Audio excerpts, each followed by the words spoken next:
Welcome. I am the H-Town Vet, and I would like to welcome you to our channel, a place where we will discuss a variety of benefits available to veterans, active duty members, and independents.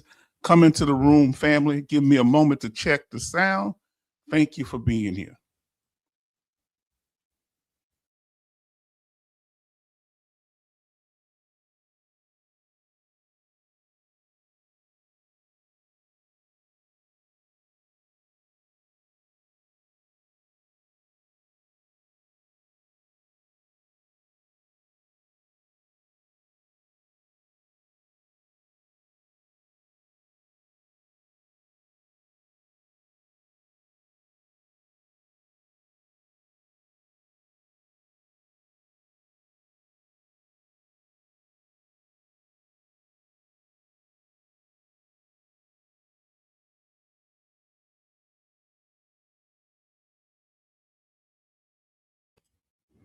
Come into the room, family. Come into the room. So glad that you are here. Come into the room. This is an impromptu live stream. As I stated, I am the H-Town Vet, and I'd like to welcome you to this live stream, a place where we will discuss a variety of benefits available to veterans, active duty members, and their dependents. Family, you are welcome. Let us know that you're here. The first in was Betty Bops. She says, H-Town, good evening. Hope you enjoyed your Tuesday. We have 7 likes so far. Y'all getting in here. Y'all hitting that like button before you even start talking, family. We got a lot of good information to go over tonight. Huh? Then Brother Charlton say, what's up, shipmate Betty Bobs? Is H-Town okay? I'm okay.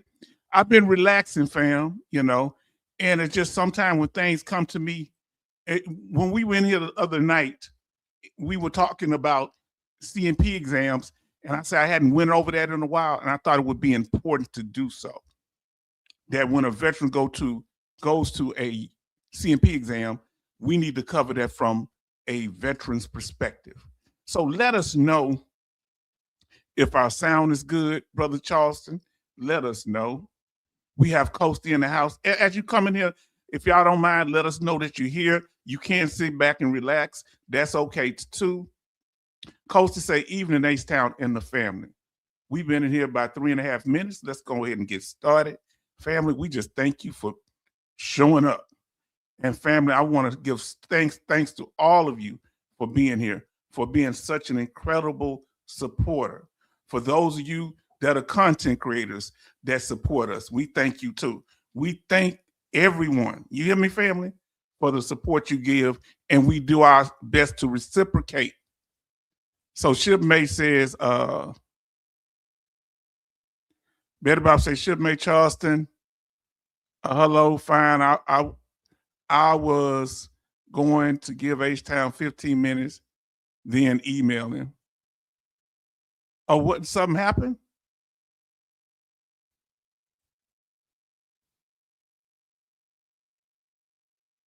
Now, sounds good. Yes, H-Town CMP is scary.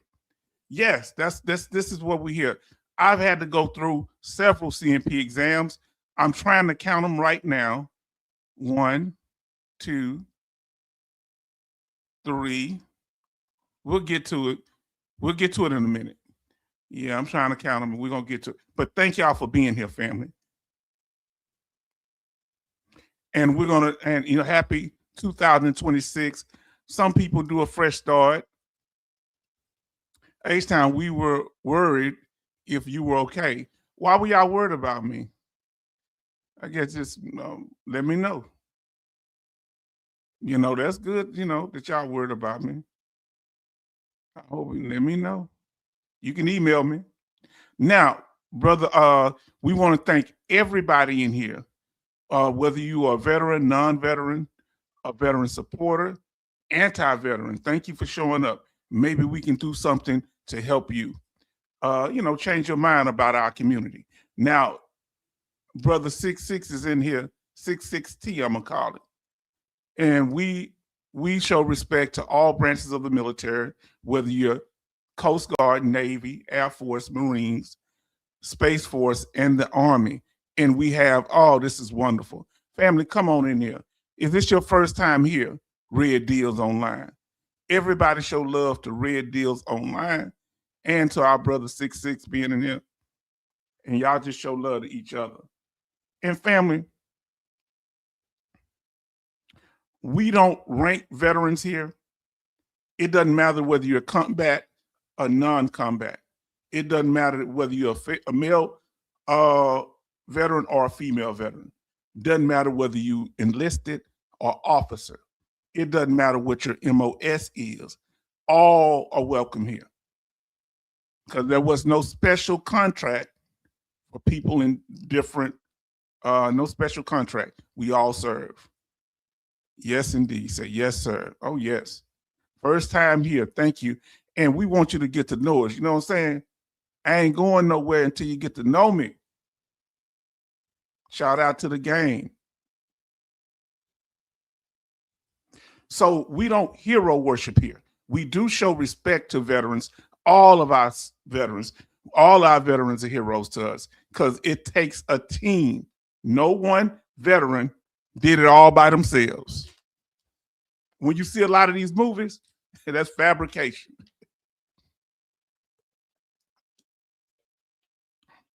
And that's Hollywood.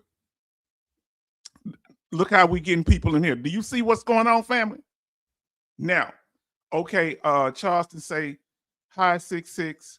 And yes, indeed. Now, Travis Bond, everybody show love to Travis Bond. Let's go. Nice Texas win last night. I'm a Texan. Now, just do us a favor, no problem. Just don't do all caps. We try to, you may do one word or so. That's okay, but not the whole thing. It's hard for me to read it, and we just do it so everybody word, it's the same. Now, let's go. But everybody show love to Travis Bond. We got new people up in here. You know how this make me feel? No hero worship here. But shout out to the Texans. Who's your team that you want to win, family? Let us know. Everybody show love to Brother Travis. Now, listen. I want you to understand something here. We have a mission. Our first mission is to be informative, to bring you the information that you need. But we want to do that in an interactive way. And make sure y'all don't forget Brother Red either. Red Deals Online, whether male or female, and Travis. New people in here. Show some love to both of them. Then after we're informative and interactive, because this is unique, where this is a participation thing here. We also want to be protective and respectful of others. And my goal, and I want you to understand this here, the reason I operate the way I do is to be transparent. And hopefully I've been doing that. Some people might see it, wow, H-Town, why you speak so freely about this and that? Because I'm transparent. Sometimes I'm going to throw a little humor in there. And remember, troll free. Look what Travis say. Travis Bond say, thanks everyone. Oh, you welcome here down home where we know you by name and where we treat you like family. You understand? Now, Betty Bob says, H-Town, I'm going to say it, you got on every day after my surgery, and my husband had to go home to, visit, let me see what you say here. My husband had to go home to bury his mom. I'm sorry.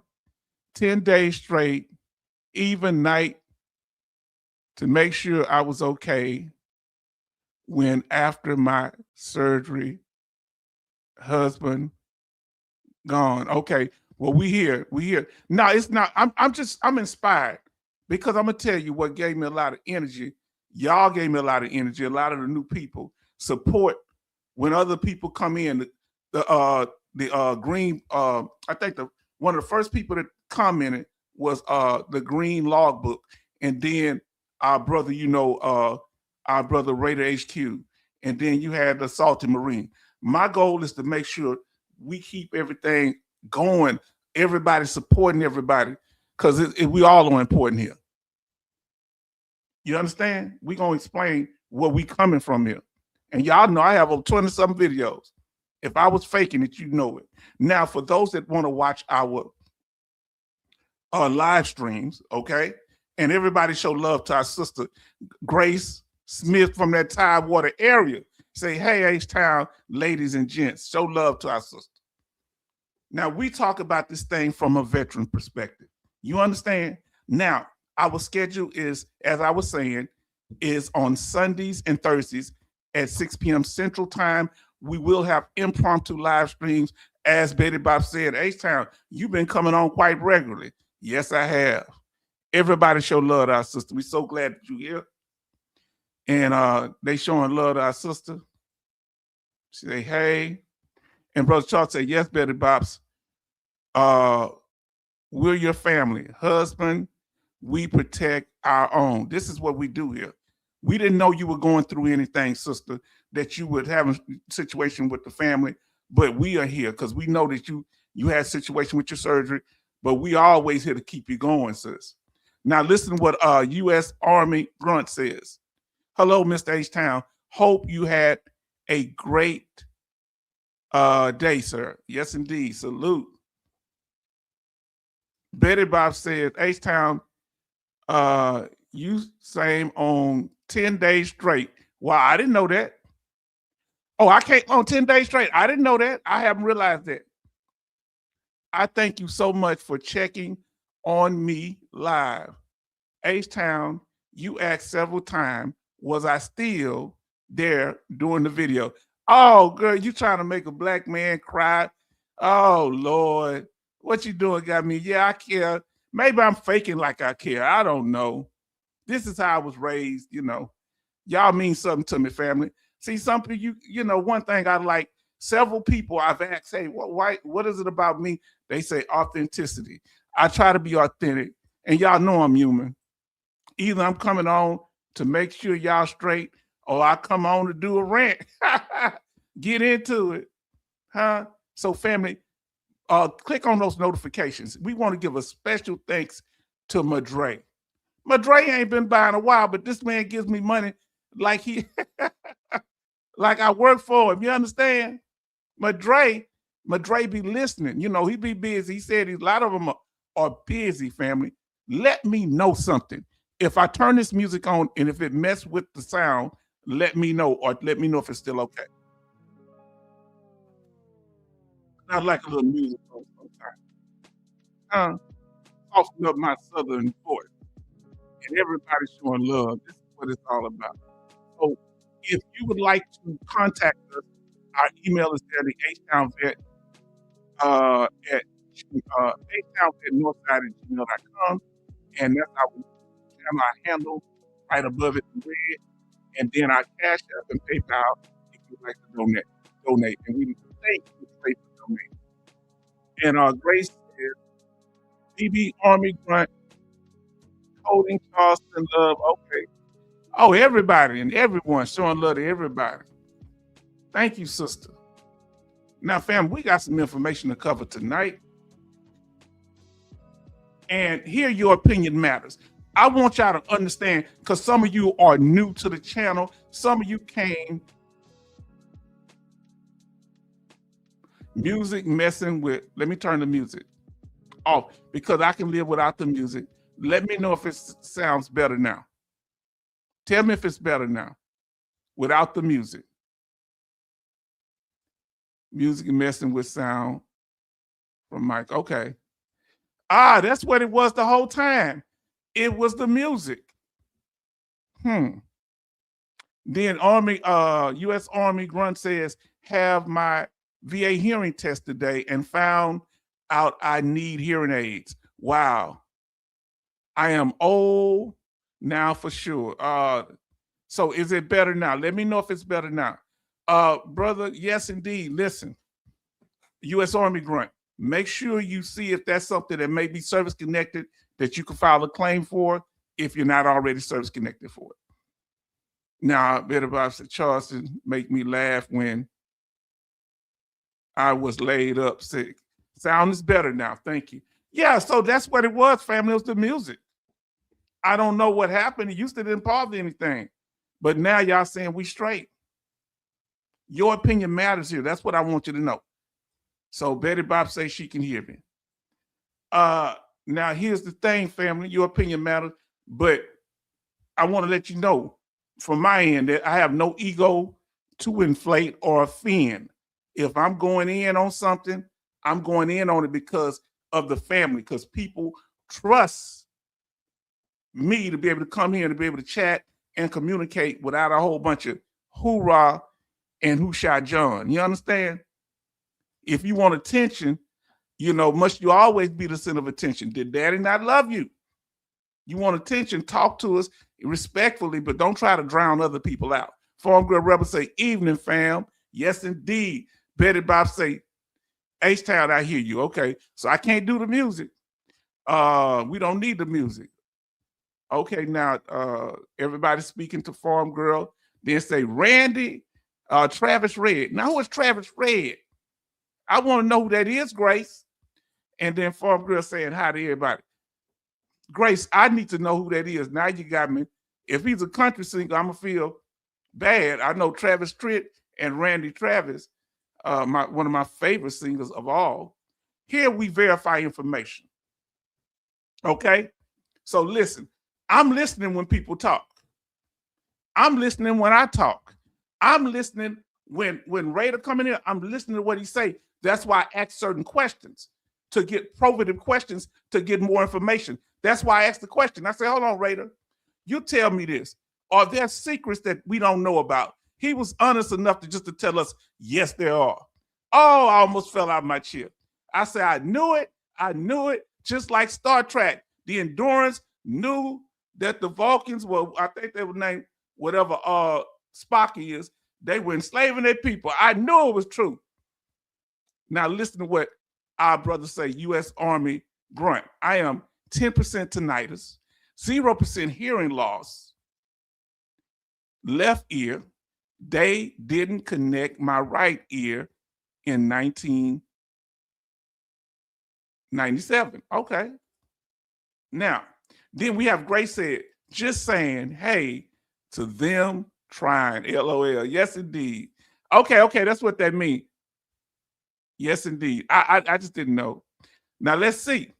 Yeah, well, that triggered me. See, I had the cabinets already on the slideshow because I suffer from, did I do the quotes? Paranoia. Am I doing it? I ain't trying to trigger nobody. Oh, Lord. Listen, that's my trigger. Yeah, y'all know my trigger now. Question, H-Town. Do you think Raider gives a list of trigger questions to C&P exam? I don't know. You'd have to ask him. I don't know. Now, Grace H-Town, those secret file cabinets, LOL. Yes, indeed. I'll keep that slide for the rest of my life. It will always be part of my slideshow forever. Yeah, we all have issues, fam. Family Benny's in the house. Everybody show love to my brother Benny, one of my day ones. Thank you so much. And Coasty said hi to Benny. Come on, let's do verify. Whoever you get information from, verify. Anybody that puts themselves out as an expert, verify. You listen to what I'm trying to tell you. Anybody that come in sweet talking and nice and, flower child stuff, verify what they tell you, even verify me. I fact check myself because sometimes we might get something a little wrong, not intentionally.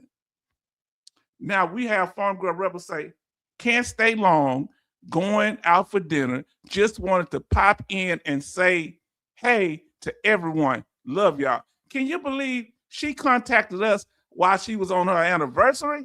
Thank God for, and while she's on the anniversary, she sent us a donation of $104. So if I was charged something extra for getting a gift, she gave an extra $4 for that.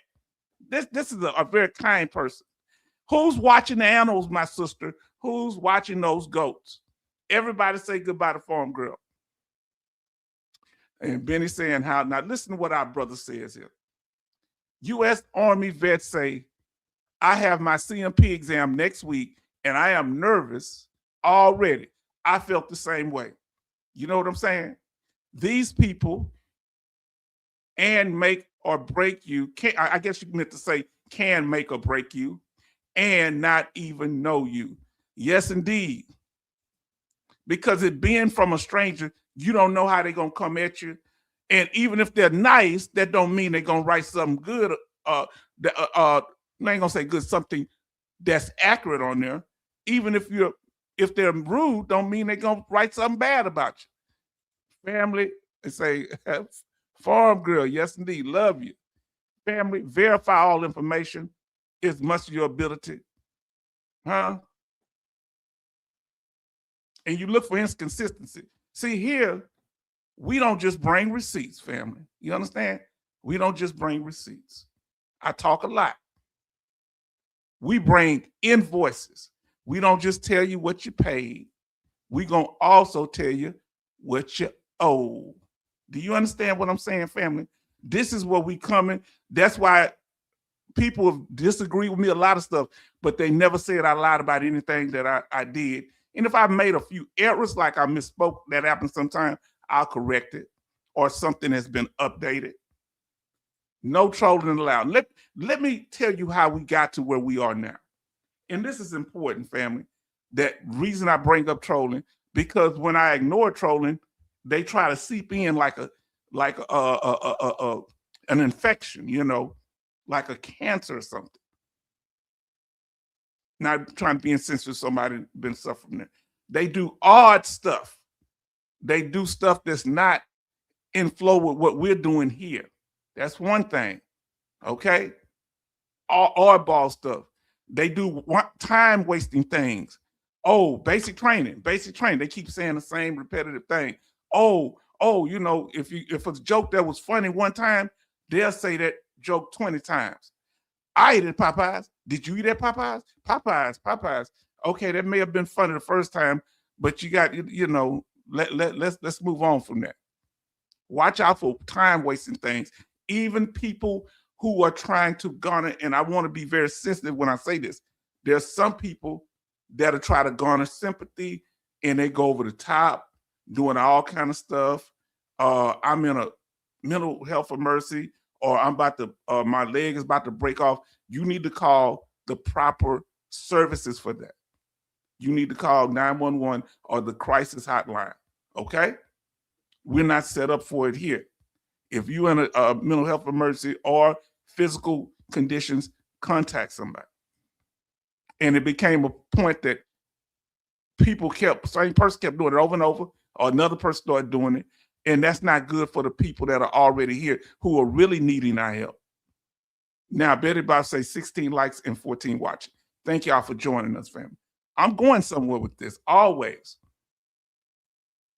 We don't play gotcha. See, gotcha now, H-Town. See, I knew this was going to happen. Yeah, if I'm wrong, let me know what I'm incorrect about and we'll correct it. Yeah, I got you. And I'll it's not, nobody's perfect here. Neither are you. So come in with our family and show love. We don't play gotcha here. And we're here to be the voice. We're not trying to silence other veterans. If somebody's in the middle of letting you know, hey, I just got 100%, don't jump up and say, I got my 100% in a week. I'm about to get it too. Don't do that. Don't steal their moment. Or just say, if you do say it in a way that's polite. You see what I'm saying? Don't drown them out. It's a way to say anything. Say, oh, I'm working on mine too. Say it politely. You know what I'm saying? Don't center yourself in everything and silence others.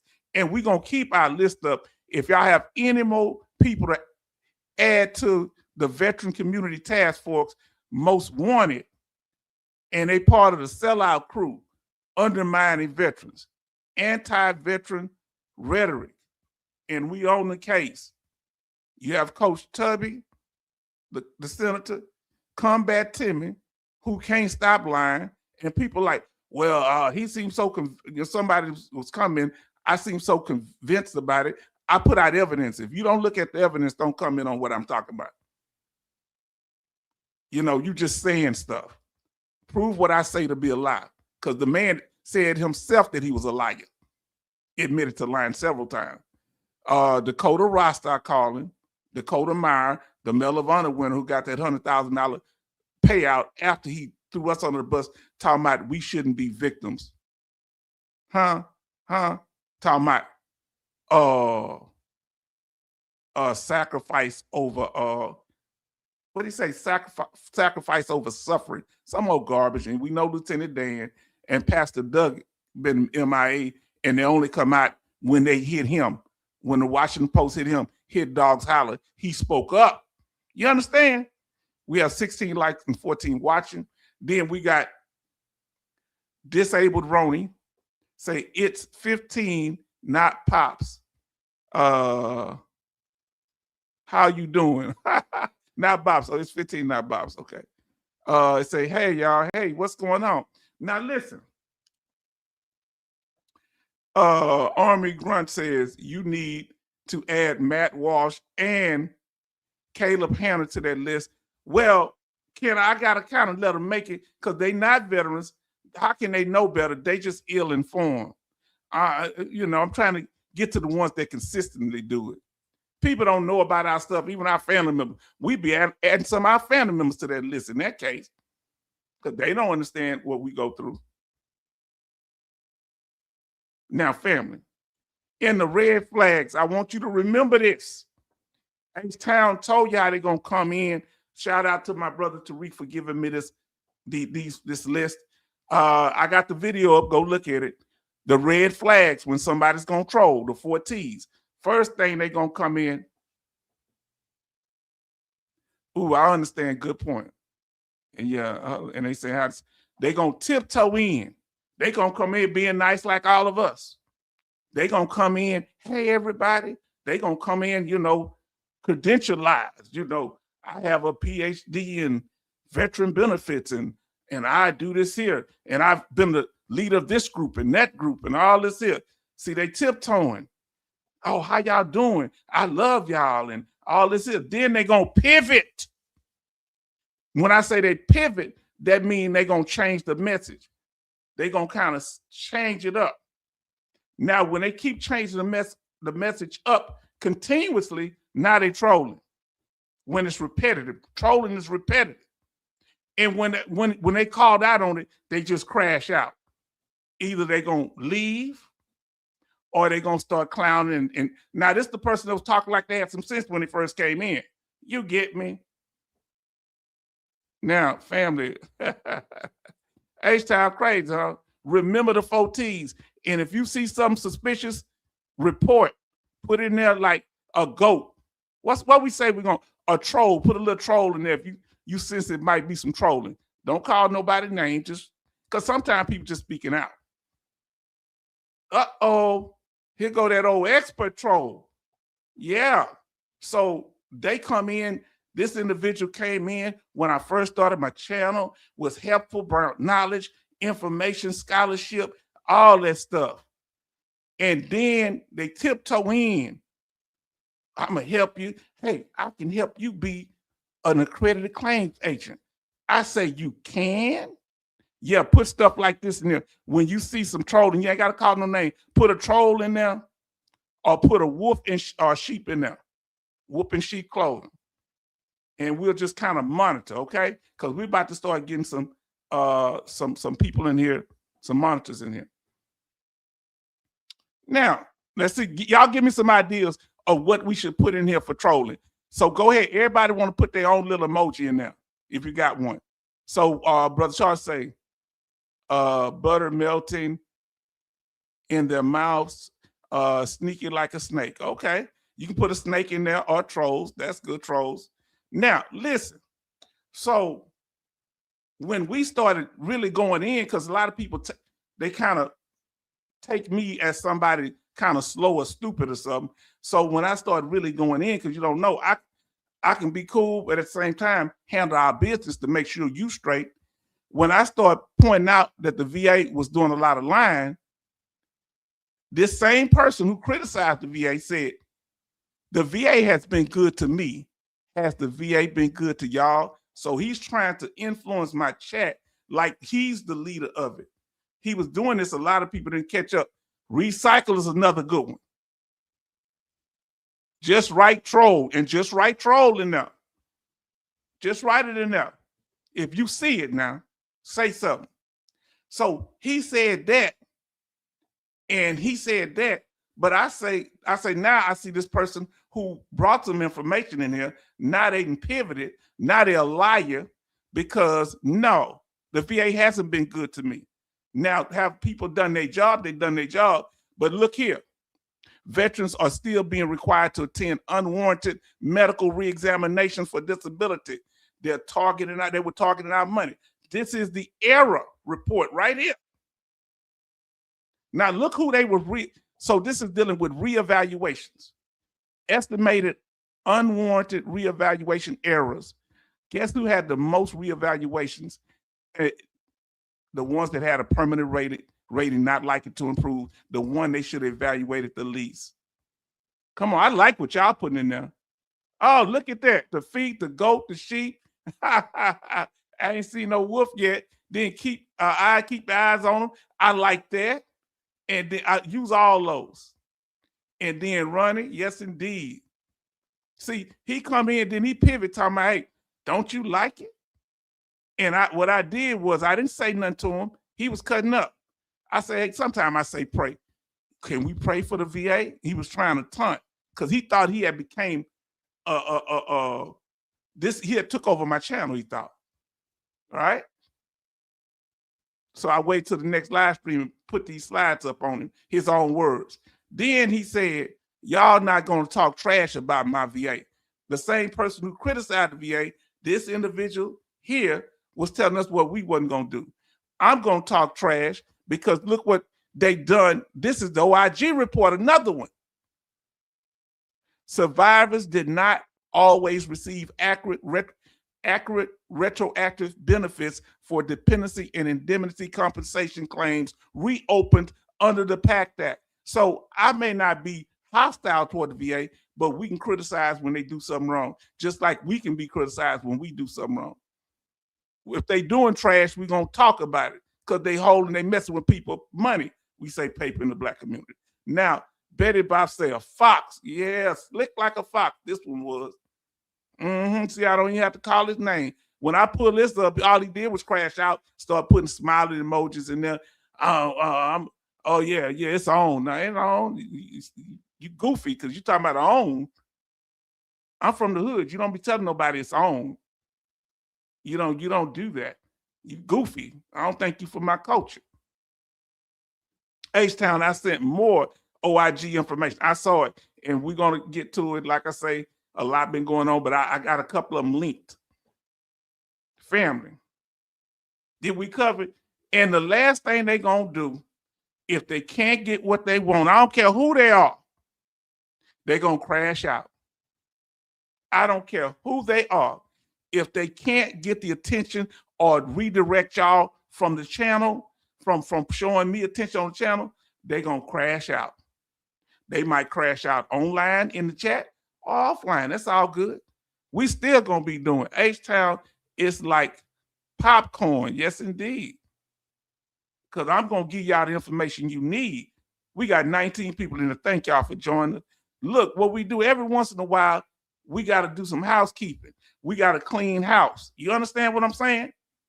We haven't had no issues lately, but I'm always on guard, making sure we straighten. I need y'all to do the same. That's why in the last 4 to 5 months, we've been solidified and getting on code. So when new people come in, they don't see a negative environment.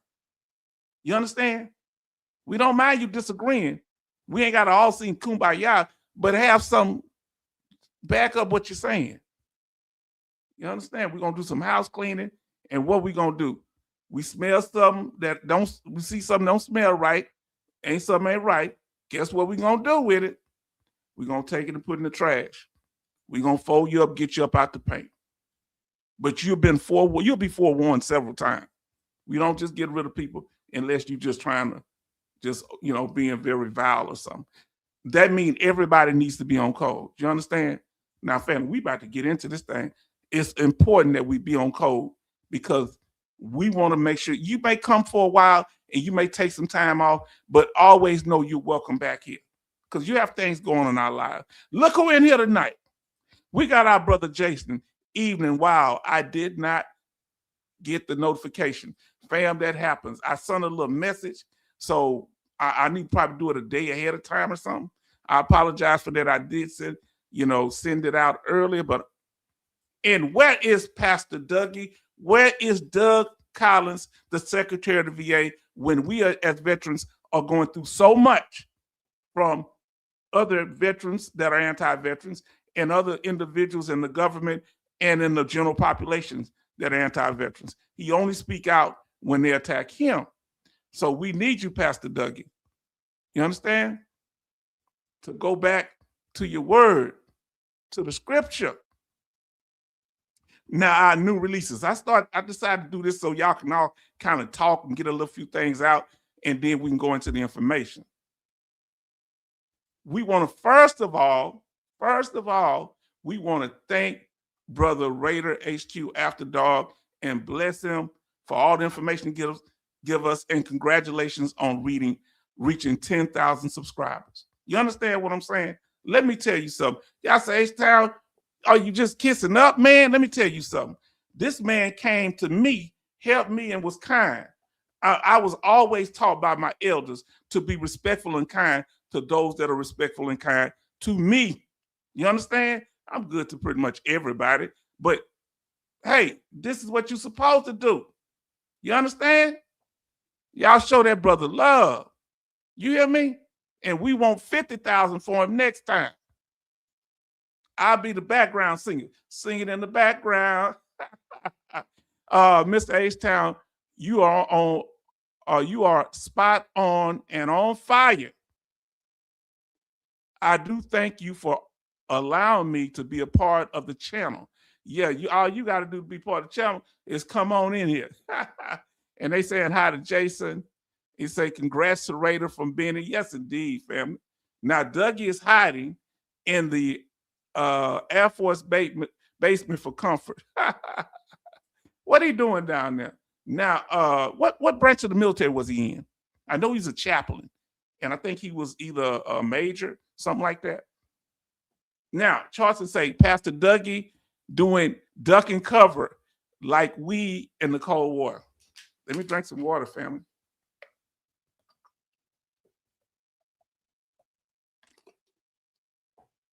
I got to admit, I felt a little dizzy right there. Now, 66 says, hey, JM, yes, indeed. I'm going to be all right, fam, now. Thank our brother, Raider After Dark. Then we went into it, and we had a lot of collabs with our brother on some of these videos, Raider HQ, and we went into the information about these pay-to-play scandals with the VA. We had a couple of them, the one in California and the one in Philadelphia. Yeah, all I needed was some water. Then we talked about, and this really triggered people, we talked about, do they try to treat our VA disability as welfare, like it's a handout, another government handout, excuse me. And really we're being compensated for a loss. In fact, it's going to be interactive. We're going to talk, but I want to get to this here. Now, then we did our video talking about combat veterans only. Some believe that only combat veterans should receive VA disability compensation. That is not the contract. The contract says that if you're injured in combat situations or other hazardous situations, you can't change the rules for your ego. Veterans are veterans. Now, smash that like button, family. If this information is informative, we thank you. Now we're about to get on topic. What that means is, so to be clear to you, I don't mind y'all chatting and talking to each other, but if it's something dealing with the benefit side of the game, let's stay on topic. And you can make a statement or question, but I don't mind y'all saying hi to each other or a little talk, something like that. But let's try to stay as focused as possible, because I want some of y'all information in. Just we can't be talking about Mars and we on the Earth. Kind of stay on topic. Let's get on topic, family. And the topic for today is, what are the VA compensation I mean, what are the VA compensation and pension do's and don'ts? All right. And this is a revised version that we did. What are the do's and don'ts when you're going to a CMP exam? You understand? And this was sparked by the fact that several of you were bringing up the fact that, hey, I got a CMP exam coming up soon. And some of the things Raider was talking about, CMP exams and DBQs and this came up. Oh, I know you sick, brother. Don't you worry. Raider, you know how good Raider is. I felt so bad because Raider wasn't even feeling well last time. And my brother, I ain't worried about it. Y'all show love to Raider. Y'all show love to my brother. You understand what I'm saying? I'm sick, but I'm here. And brother, you know, even sick, if you want to come up, I'm going to just send you the link, but you don't have to. You stay in the background and relax, get yourself together. Because I heard you mention it earlier. Let me tell y'all something, fam. This is what I'm all about. This is what I was raised on. You understand what I'm saying? Now, I must be honest. There's two people in my life. One was a friend that I grew up with, and when I met him, I didn't like him because he was so much like myself. And the only other person on this earth that irritates me, I don't know why, and I'm asking God to forgive me, Hakeem Jeffries, the minority leader for the Democrat. He just gets my goat. Y'all know this. So H-Town has his own inner conflict, but I love y'all. Y'all show love to Raider. Y'all show love because we wouldn't know the other side if it wasn't for him. Everybody tell me to get well soon. Get well soon, my brother. Congrats, Raider. 10,000. Drink chicken soup. Yes, indeed. My niece went in there and made a pot roast. You understand? Oh, look at it. Enter You Healing Ministries. I ain't gonna read it, but you see it. Say, I'm doing it live tonight, so even when sick. Okay, save your energy for that. Save your energy for that. Yes, save your energy. But if you want to come up, you just let me know if you're something that you're interested. Because you always welcome, bro. And like y'all saw last time, if y'all want to come up, y'all welcome too. Y'all know this. You saw Dogface Soldier came right up. Huh? Now let's talk about this. That CMP exam. Oh, yes. You know, I'm going to tell you, I didn't steal it from you. Look, what had happened was when I put mine down, I looked, you were doing the same thing. We thinking the same way. And I was inspired because the other ones, the other people, you see, I'm trying to explain, is H-Town out there stealing ideas from other people? I did get it from you talking about DBQs. I was going to do some on DBQs, but something told me to do CMP exams. And when I submitted mine, you put one out too. I say, man, is this my twin or what? Let me get this to my brother. Man, this is exciting. I learned so much today from his video. You must go over there, and we're going to link his video for y'all to go over there tonight, okay? So please look at it. I'm going to put it in our in the little chat here. So let me get my brother. And I want to apologize to you too, brother, because I wasn't getting your responses for some reason. It was weird. And then all of a sudden they came up as follow-ups or something. I don't understand how this stuff works. So family, give me a second, because I will definitely need Raider, as long as he's able to do it, come up and help me here. You know, I'm going to send him the link right quick, family. And thank y'all for being patient. See, because we in this together. Raider, that link has been sent. And brother, whenever you feel like it. Now listen to what it say here. Everybody showing love. He said, I'll come up because this is my topic. Yes, indeed. Did H-Town steal it from you? Is H-Town a grifter? Is H-Town? That's what I felt like. That's why I said, oh, Lord, when I did it, I had it at 6:30, and I saw this brother had the similar topic. I said, oh, no. I got to do this earlier. And then everybody's showing love. Raider say, my sister being weird. Yes, indeed. Bro, y'all don't know how good this makes me feel. We have our brother Raider HQ. Please show him love. You have the floor, my brother. Talk. Oh, I'm in already. Okay. Sorry, I was just trying to get my thoughts together on this. It's not you or anything like that. That's not why I'm doing the live. But there's a lot of that. Like if you look on YouTube right now, like a lot of the successful videos that are going on with smaller channels and whatnot, they're talking about don't say this during your CMP exam and say this during your CMP exam. And it's driving me up the wall. It literally is. Oh, that's bugging. No, you had about one time I put the video up, you had already had yours posted. And I'm like, oh Lord. I said, so That's let me fine. do mine. Yeah, okay, yeah, because I would never want you to think, brother, I'm trying, because I will sometimes cover your topics, but I didn't want to interfere with yours. It just was on my mind. So CMP exams, do's and don'ts. Have you ever thought about that?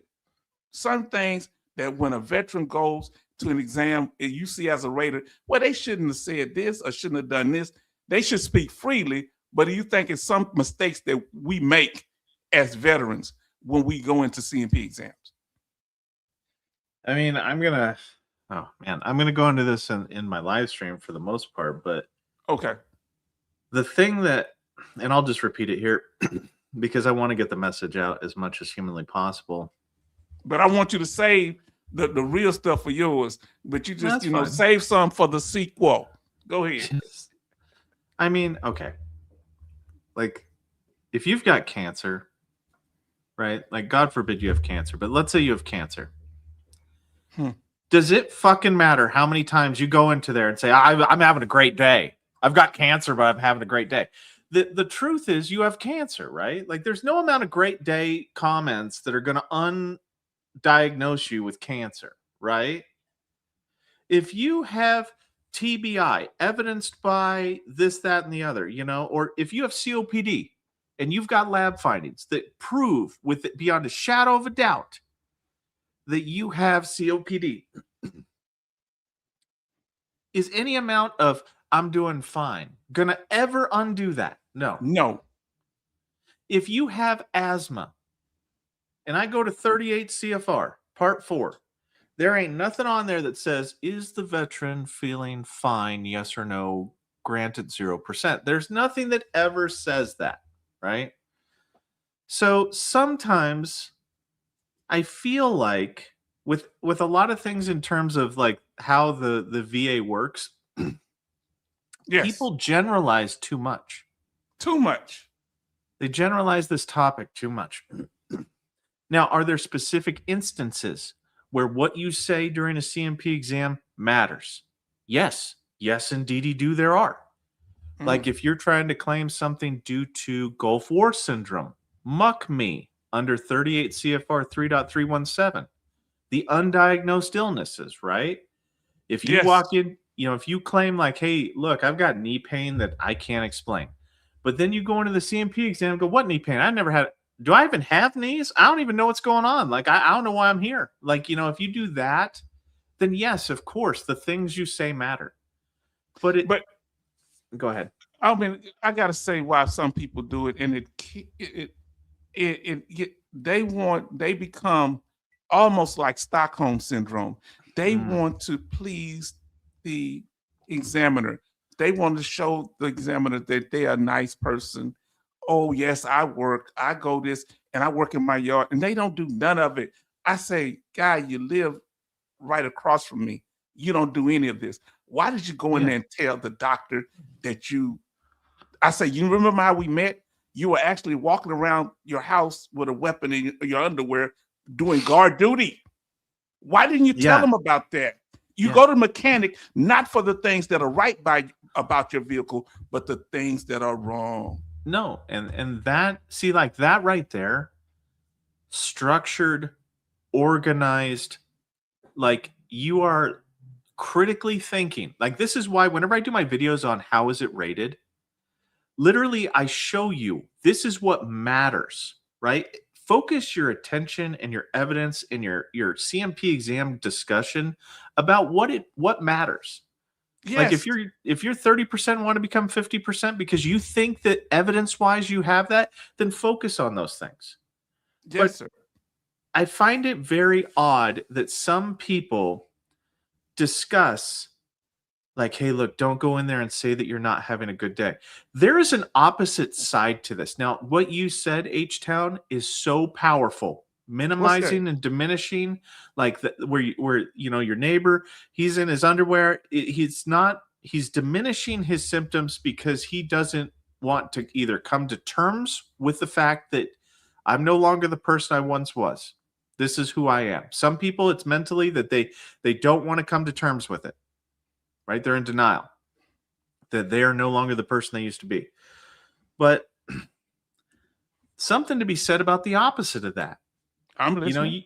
you come in, you've got a little bit of knee pain, maybe you got some osteoarthritis in your knees, and you're like, you do the exact opposite. Where sometimes these people coach, you've seen the YouTube videos where it's like, don't go in there and say that. Say, you know what? I can't walk 3 days out of the week. I can't this, I can't that. You go in there intensely like that and you want to argue with that examiner. Guess what that is? That's malingering. Come on. That's all what we cover tonight. Yes, indeed. Okay. I said Southern. No, you keep talking. No, you're doing right. I feel good now. I say melandering, I'm Southern, so apologize. Oh, okay. But it's malingering is what it is. And It's wow. Now, brother, let's see if I got anything on here. Man, brother, we need each other. Go ahead, finish what you're saying. But that's what I'm kind of talking about is like, when you're sitting there, truth matters, but focused truth matters more, right? Like, so like your do up there, like the do thing. Do talk about things that matter related to the 38 CFR Part 4. But they say some people shame us and say, you don't supposed to be knowing the law. That's like a cheat code. Look, I'm studying for a test, right? I want to get the score that I'm supposed to get on the test. Are y'all listening? Because, and now this is a true statement. Some people do go in there and they talk about pain. And it's like, okay, pain takes 10 seconds to talk about. That's like if you have like wrist pain, that's a 10% rating, painful motion. That's it. But that's as far as the wrist gets granted 10% maximum. Okay. So there's no ability to go higher than that. But you want to go in there talking about, I got 10 out of 10 pain. Oh man, my arm fell off and all this other stuff. And it's like, you lose the examiner. You lose the examiner. Go ahead. Yeah. No, go ahead. Now, let me ask you this. What about people who lost a limb?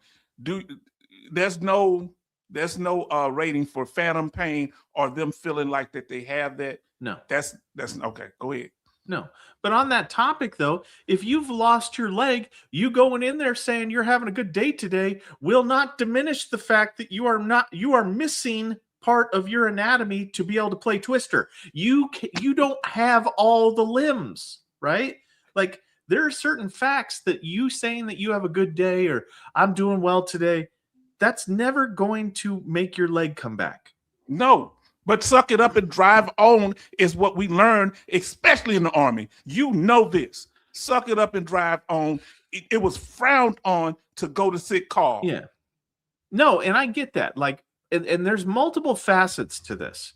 But my facet is there's too much of a good thing. So like some of the time people are getting coached, because I watch a lot of YouTube, unfortunately, but a lot of people are getting coached to like, okay, now when you go in there, I want you to like really, gin it up. I mean, be sadder. Be sad. No, that's not sad enough. Be sadder.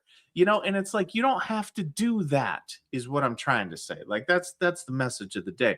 You don't have to do that. You don't.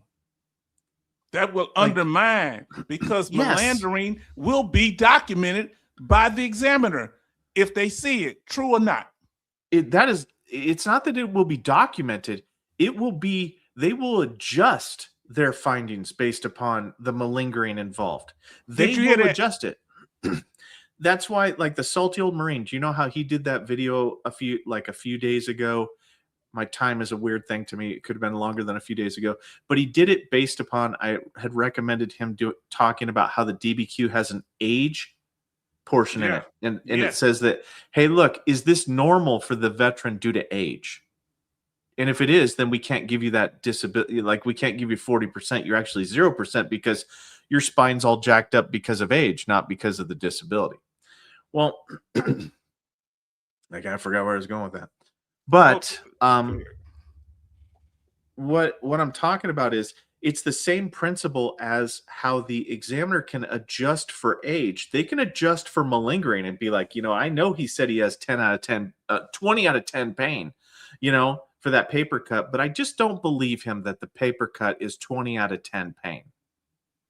And see, you what our inner healing ministry says, unfortunately, I think some of this behavior is because of negative CMP experiences in the past when they saw stuff on the report or that DBQ or that, hey, I didn't say that, so next time I'm gonna juice it up real good. I'm gonna get them before they get me.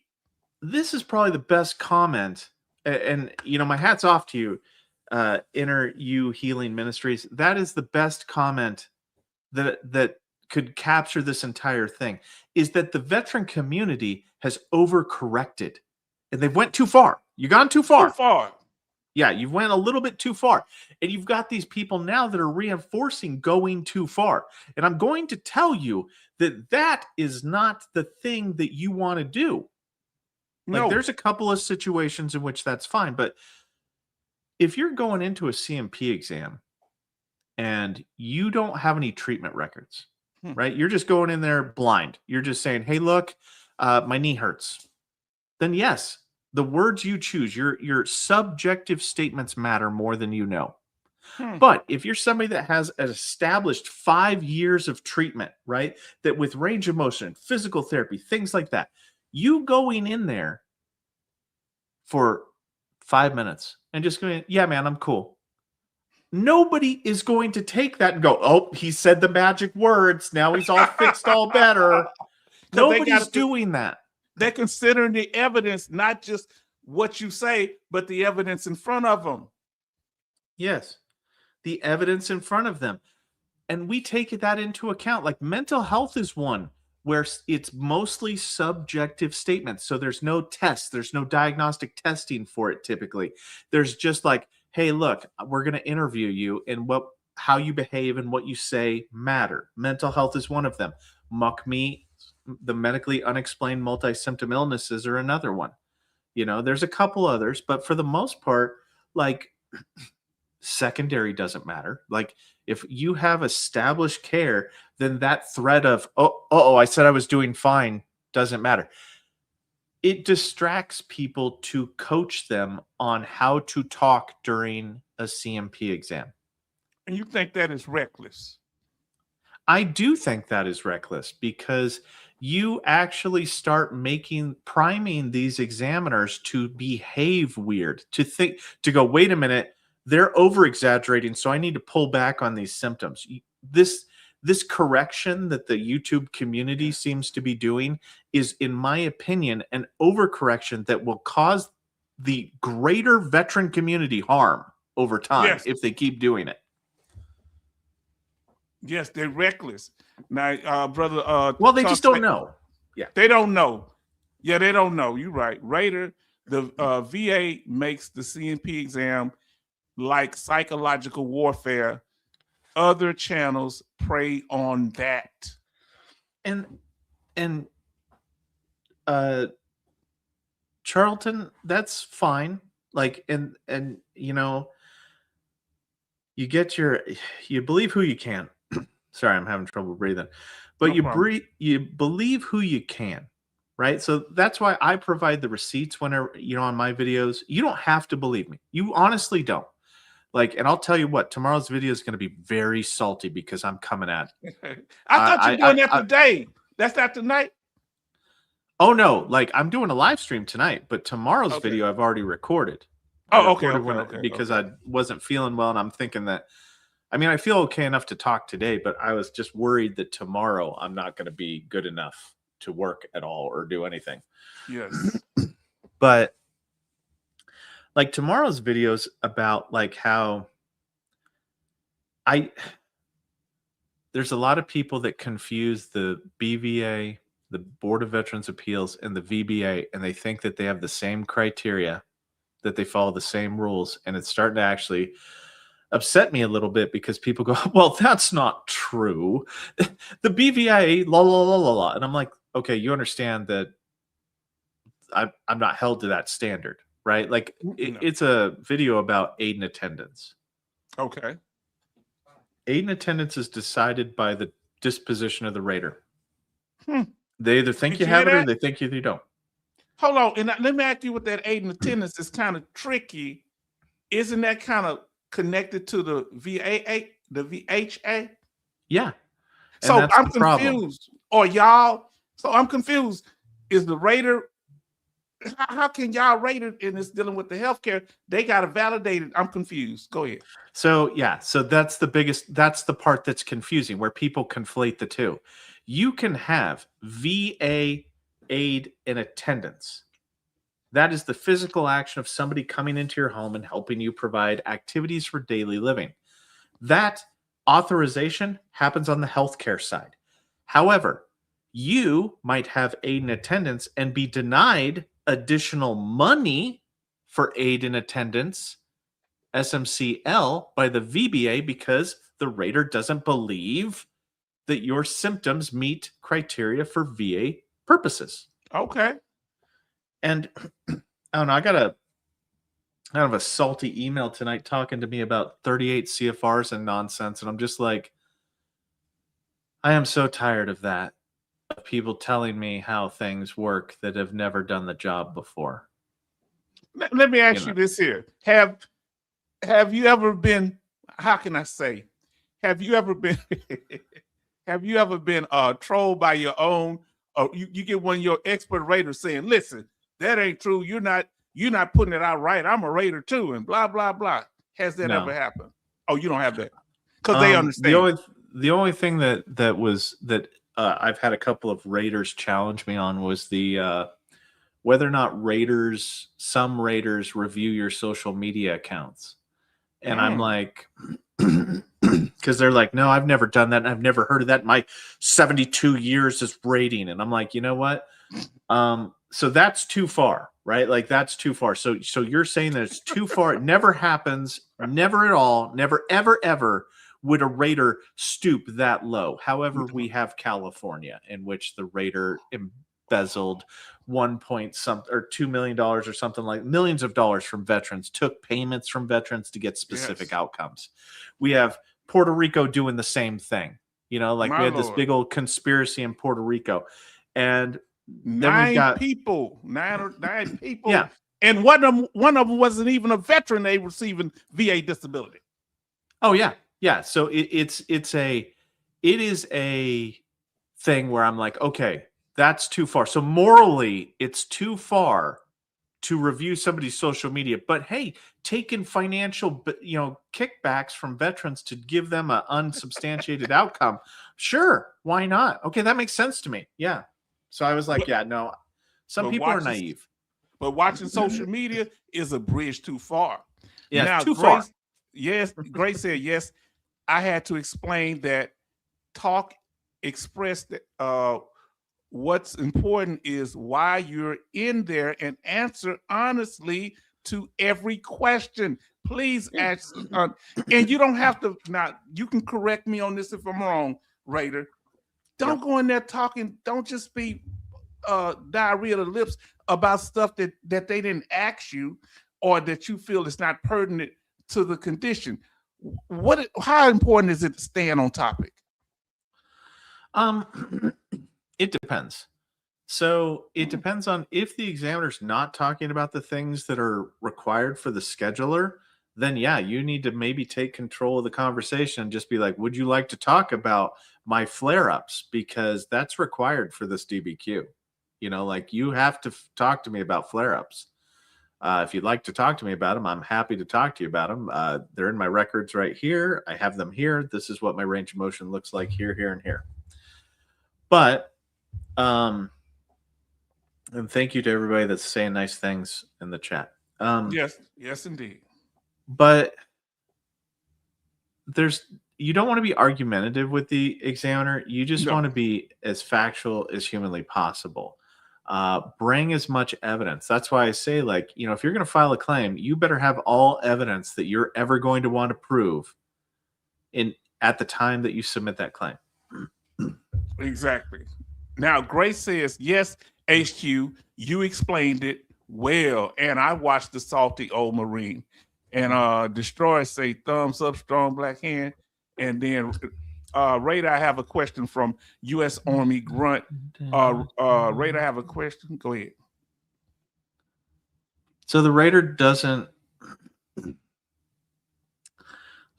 decide any of that. So for hearing loss, it's literally the pure tone thresholds and the examiner's medical opinion on that. So the fact that you require hearing aids might mean that you have hearing loss for VA purposes, just the severity of it, but it still requires a medical opinion that the audiologist is going to have to weigh in on.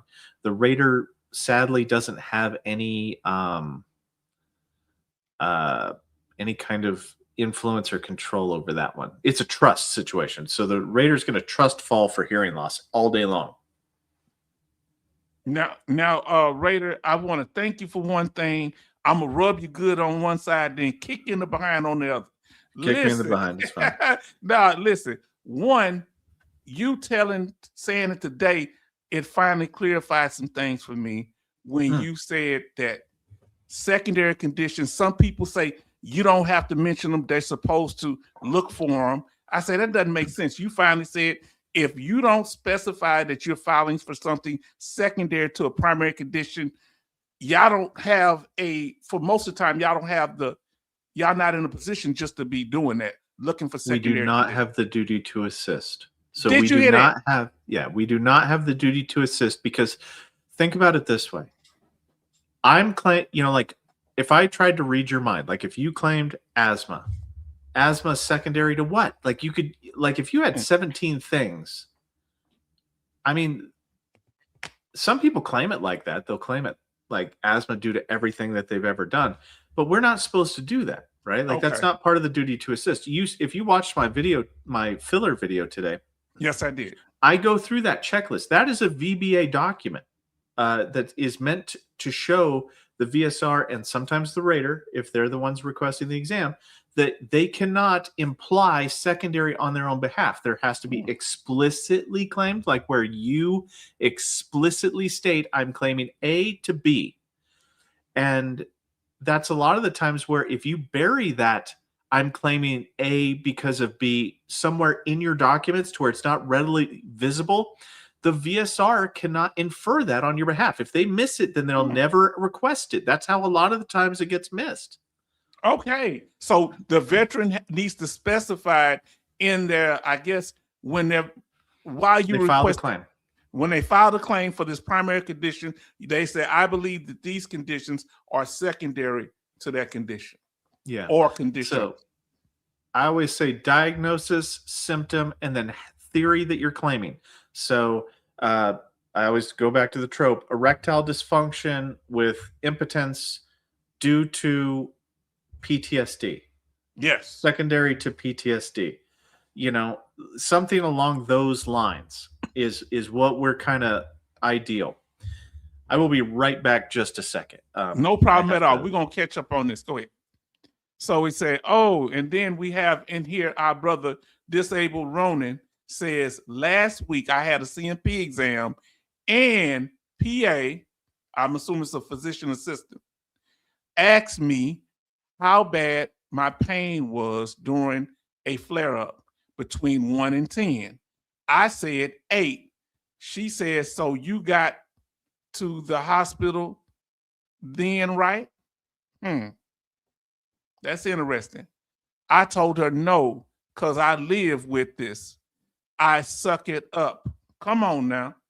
So, I don't know if she was trying to imply that because you did not go straight to the hospital, it wasn't that serious. But do they understand how we live with pain? Now, we got, our brother says, she didn't like that answer. Go ahead. Who didn't like that answer? The person that did the CMP exam, because he was saying, she's saying, well, you sick, right? You have she asked him pain out of 1 to 10. He said he had an 8. Said, you went to the hospital then, right? He said no, because I suck it up. I live with the pain. So I guess she was saying it wasn't serious enough to go. So what are you complaining about?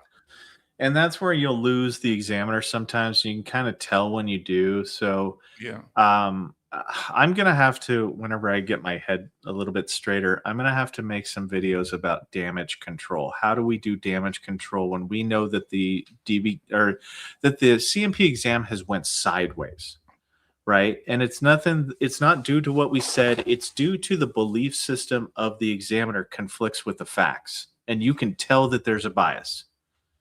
Oh, I got a good one for you. Go ahead, finish. Oh, go ahead. Oh, I got a good one. I did a CMP exam at the VA hospital, to be exact, and it was a young guy who hadn't been a psychologist for 3 years, but he was on all these new theories or whatever. I had to look it up later because I'm like, what's up with this guy?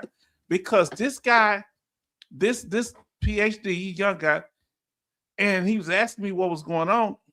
He wrote, because I was going for permanent and total status. You can't apply just for permanent and total status. I was unemployable, and I applied for permanent total status. This guy wrote that he don't believe that I should get it, not because of what happened in the CMP exam. Listen, not because I didn't show the symptoms, not because he said I was malandering. No, because he doesn't believe what the other doctors have said over the years about my condition. He said that just can't be true. Yeah, I look normal, family. I'm embarrassed. I can't tell y'all the mental health conditions that I have. I'm too ashamed. I got PTSD, but I can't, some stuff because I denied it for years. And he couldn't believe it. He said all these doctors have to be wrong, not me. He said I have the condition, but he don't believe all these other doctors. But what we put in there is he was supposed to consider the whole medical record, not just his own opinion. Well, plus he can't rewrite history. That ship has sailed, right? Like it's granted. Like it's granted. Like if you want to know the behind the scenes of it, if I got that DBQ and that medical opinion where the person says, "Hey, look, I don't think that they should have ever have granted it," I don't care. If it's an increase, I don't care. I don't care what you have to say because it was previously adjudicated that that was right. So unless the facts found are like, you know how you went to the Gulf War and, like you were over there, right? Like if the facts found come back and it's like, no, he never got out. Like he was in Alaska the whole time, like if that were true, then that would be a clear and unmistakable error. But the only way that we can override that is through a clear and unmistakable error for erroneously granting. There's no way that they can so that's something that freaks a lot of people out. But that if that examiner cannot rewrite history, then they sure as heck will go and try to diminish the amount of stuff that you get as much as they humanly can. Yes. And that's the bias part that I wish that they would crack down on in all directions. How? How could they do that? Because they said, I'm giving my medical opinion, clinical opinion. Well, in your case, that's something that we've told them that the MDEO contract states that they can't re-adjudicate something. They can't re-diagnose something. Remember how the tie goes to the veteran? Yes. Okay. That happens at the medical opinions thing. If you have one medical opinion that says no and one medical opinion that says yes, and if they're an equipost where both of them have equal amounts of information, then the tie goes to the veteran. The medical opinions when that equipost stuff happens, whenever the tie goes to the veteran happens. It's rarely the rater. The rater doesn't get to make those decisions. Wow. Now everybody's just speaking here. We got Franco and Franco,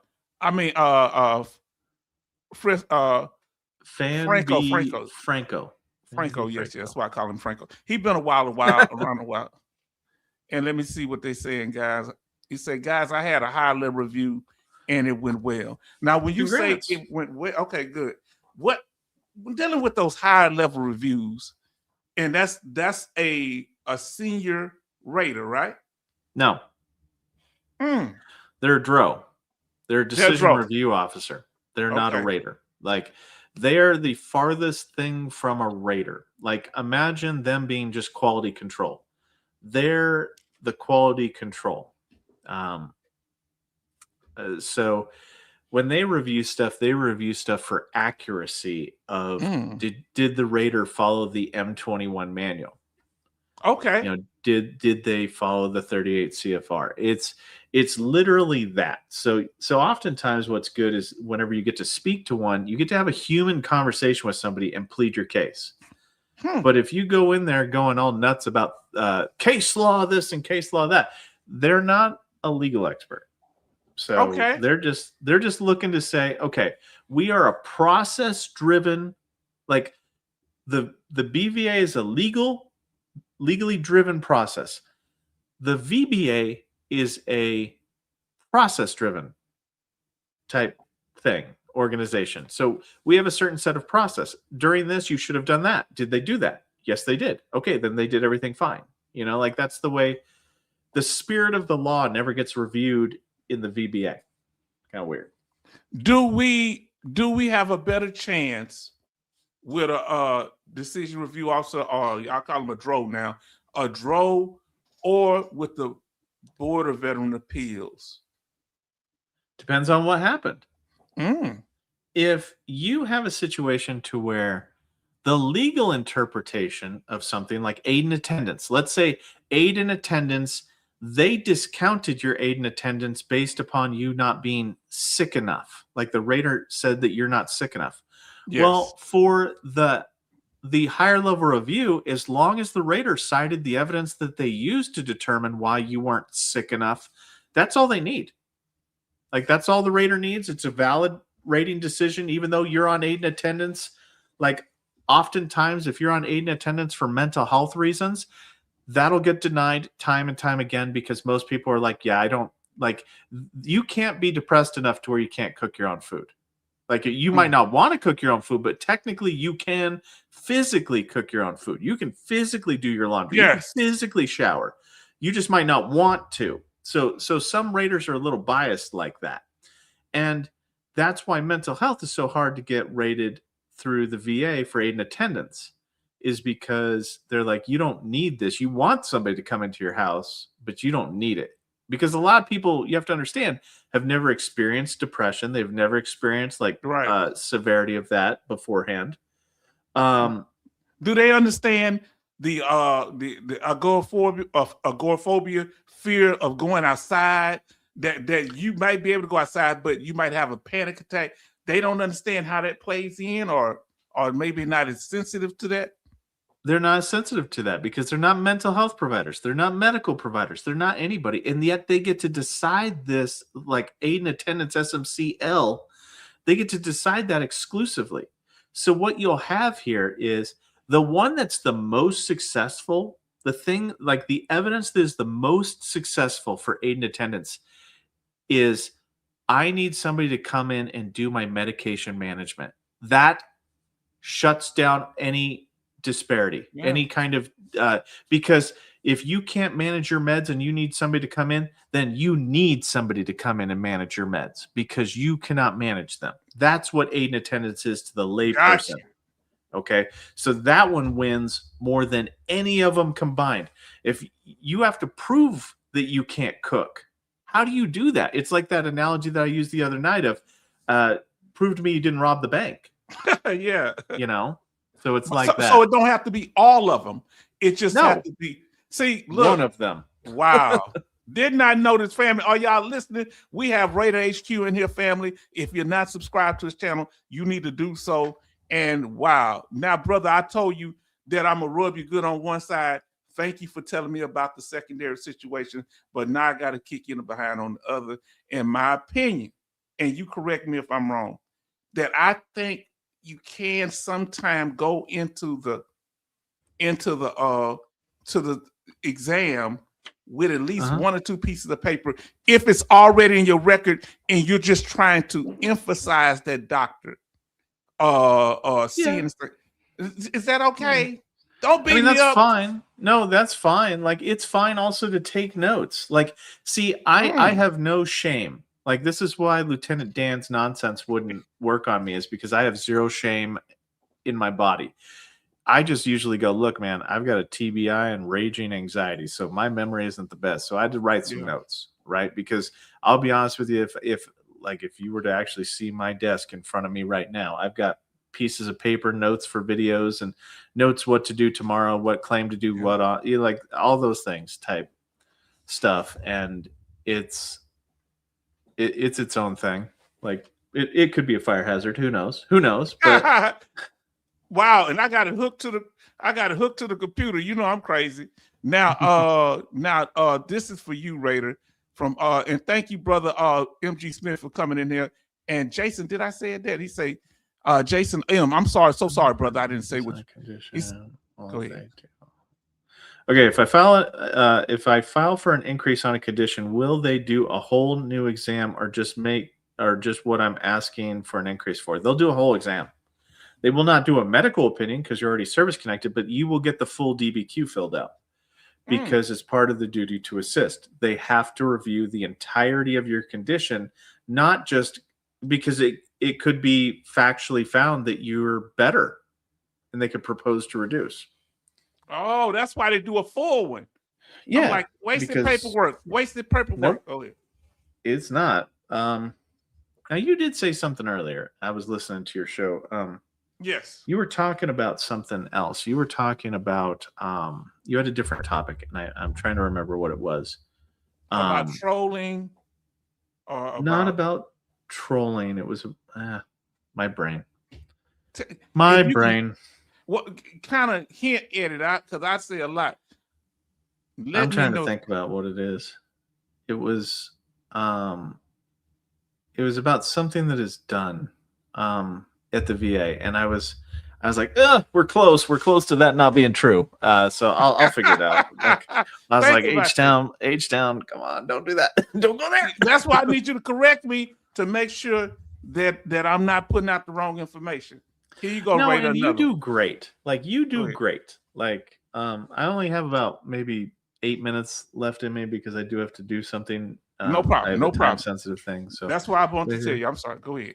Is there regulation or manual reference on how CMP exams are handled? Example, should the DBQ be filled out during the examination or after the exam is done? Okay, so there is an MDEO contract. I don't have access to it. So there's like the vendor side of what they're contractually obligated to do, and then there's like the VBA side of the contract that tells like, this is what we have to do, this is what they have to do. Now, one trend that I have been observing is that they are now starting to do the DBQs after the veteran leaves the examination, which I don't agree with. I think they're doing it because of the malingering, like the overcompensation, where people are like, "Would you put on number 10? What did you put on number 10, please? Could you please tell me what you put on number 10?" So there's been I think they're doing it more towards that to prevent people from trying to influence them, and they're taking notes. But there's no hard fast rule for that. Like, they just have to have the information be accurate, and that's kind of an honor system for them. Okay, that's the honor system. Okay, now we're gonna take one question from each person. We're gonna skip over the other stuff. Marcus, what's say Marcellus, or how you say it? Okay, so VSR asked for CMP independent medical opinion for hypertension for 5 different theories. How long should this take? I filed initial claim on 11/12/2024 and a supplemental claim on 3/31 after denial, still waiting for a decision.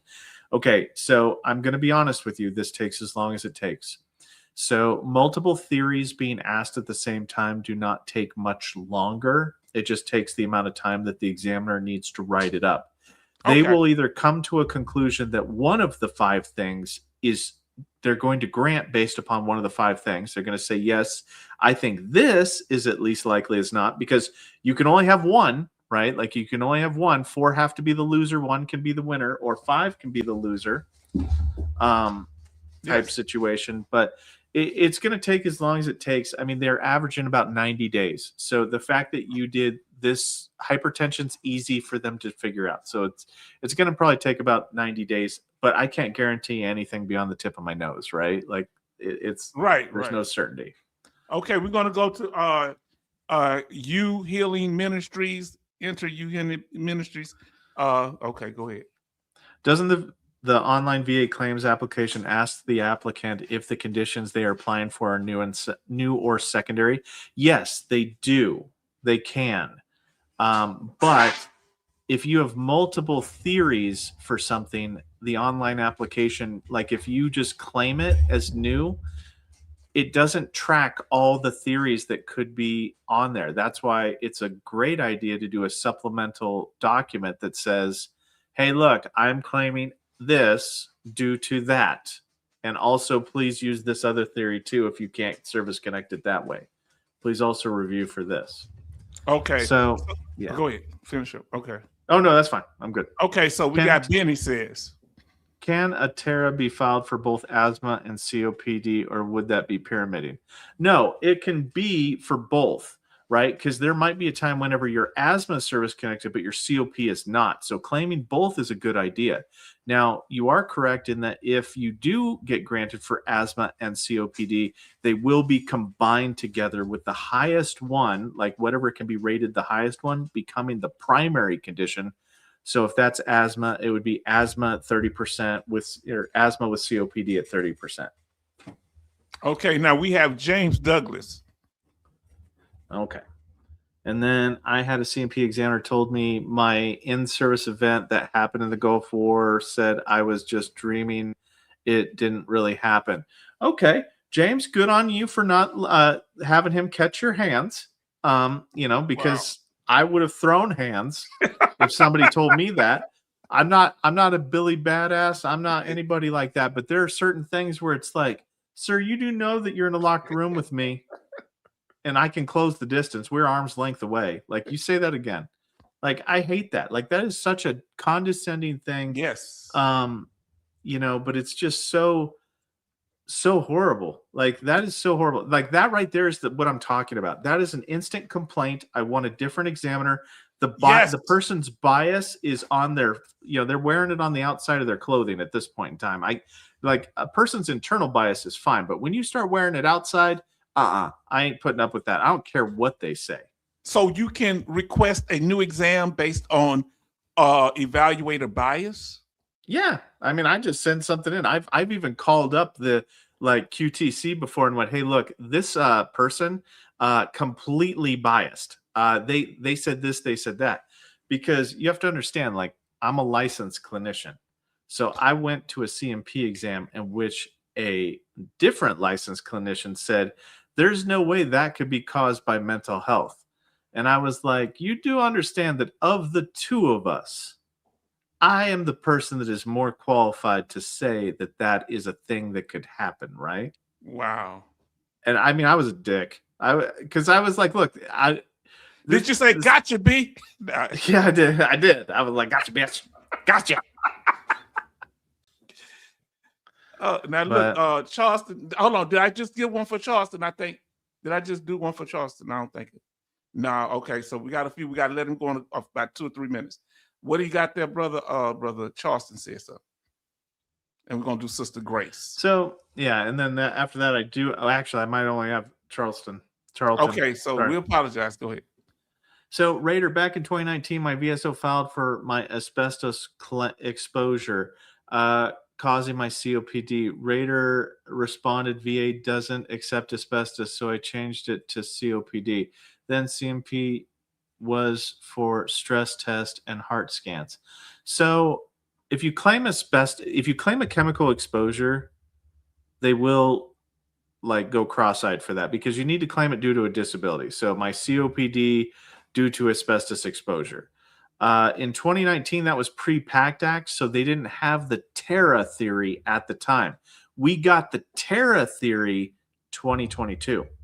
Okay. So you could do a supplemental claim now and say, hey, look, I want this reviewed for TARA if they never ever granted it, because TARA, that theory didn't exist until August 10th, 2022. Okay. So that's something like, honestly, H-Town, that's something that if you want to put out to the people, if you've been previously denied for chemical exposures before August 10th, 2022, and you haven't refiled, that's what the Terra theory for service connections for.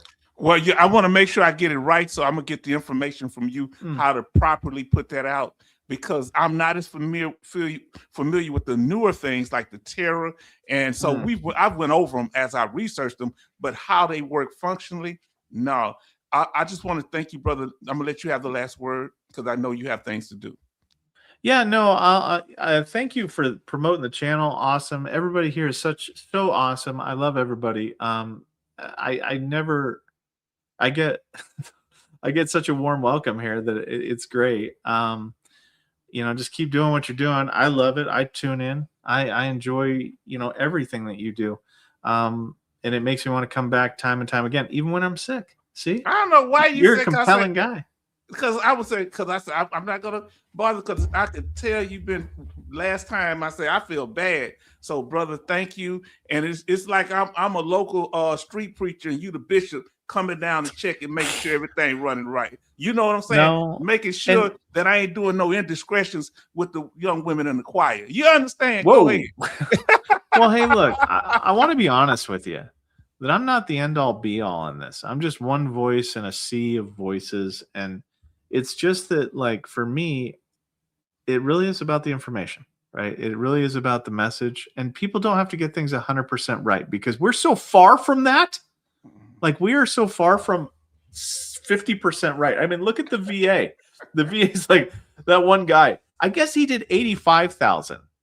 The guy in Philadelphia, 85,000 claims. But he did almost 5 minutes. You said 4. Oh. It was 4 minutes and so many seconds, bro. It said, yeah. I mean, it's honestly, yeah, I take it back. I mean, he's totally validated. Never mind what I was saying.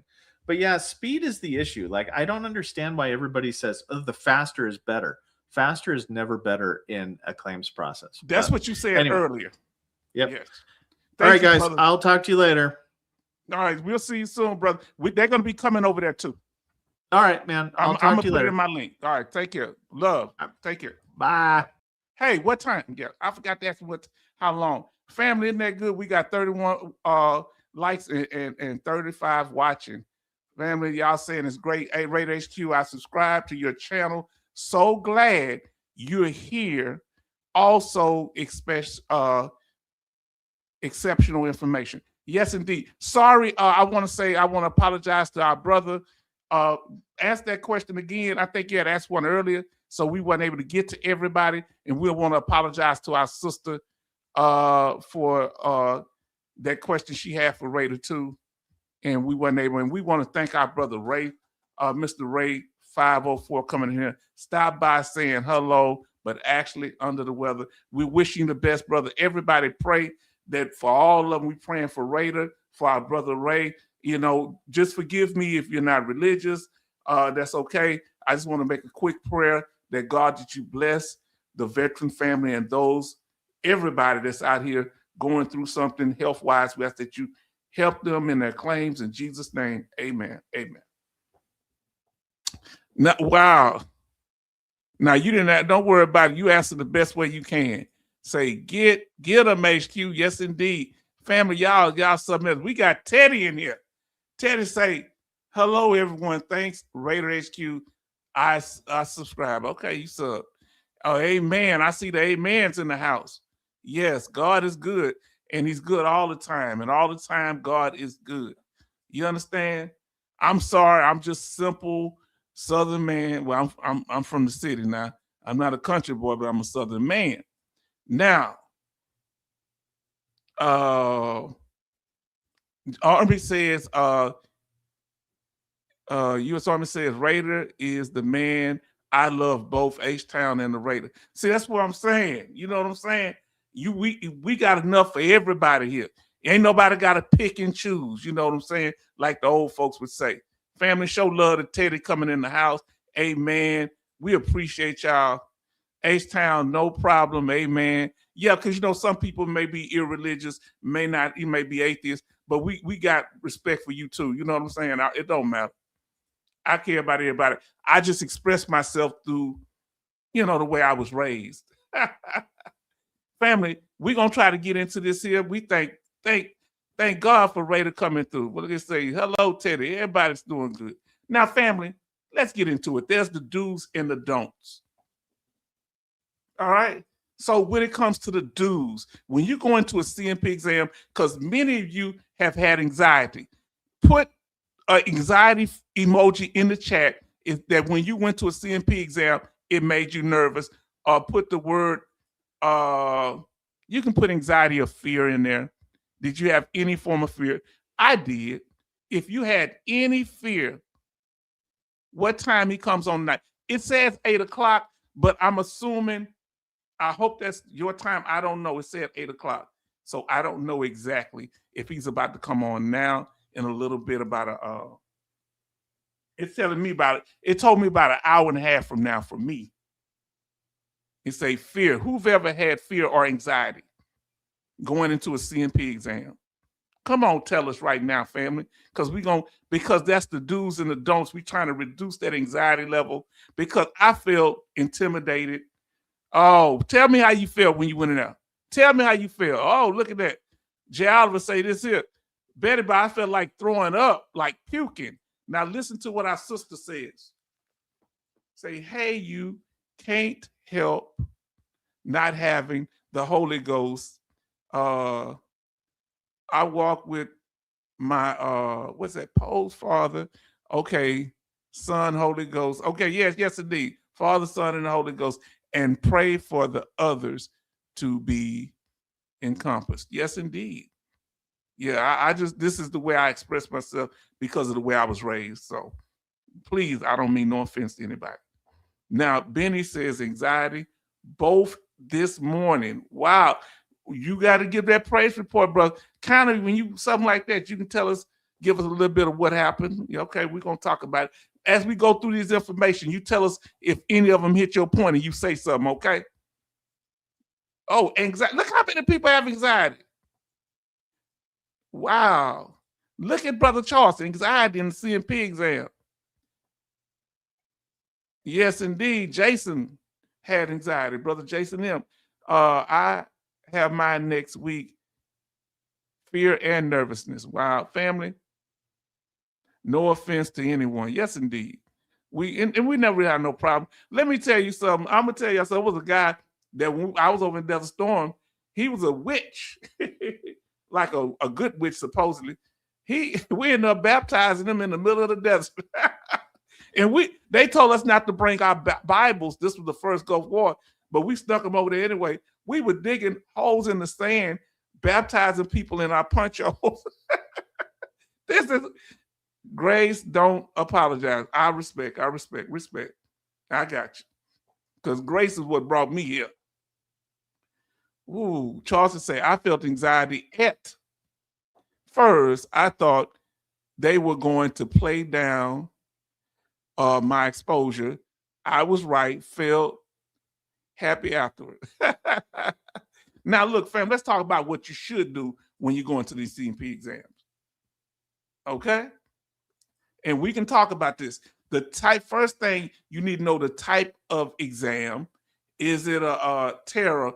What type of exam? What brings you there? What type of exam? Is it you need to know that, okay? Is it a primary, secondary? Are you dealing with primary, secondary conditions? Are you dealing with the PACT Act? Come on now. H-Town, break it down. First thing, you need to be prepared, family. We have 36 likes and 27 watching. Now, listen to what our brother say, MG Smith. You don't know these examiners, and you've got to lay it out to them. Very private stuff, very embarrassing. Yes, indeed.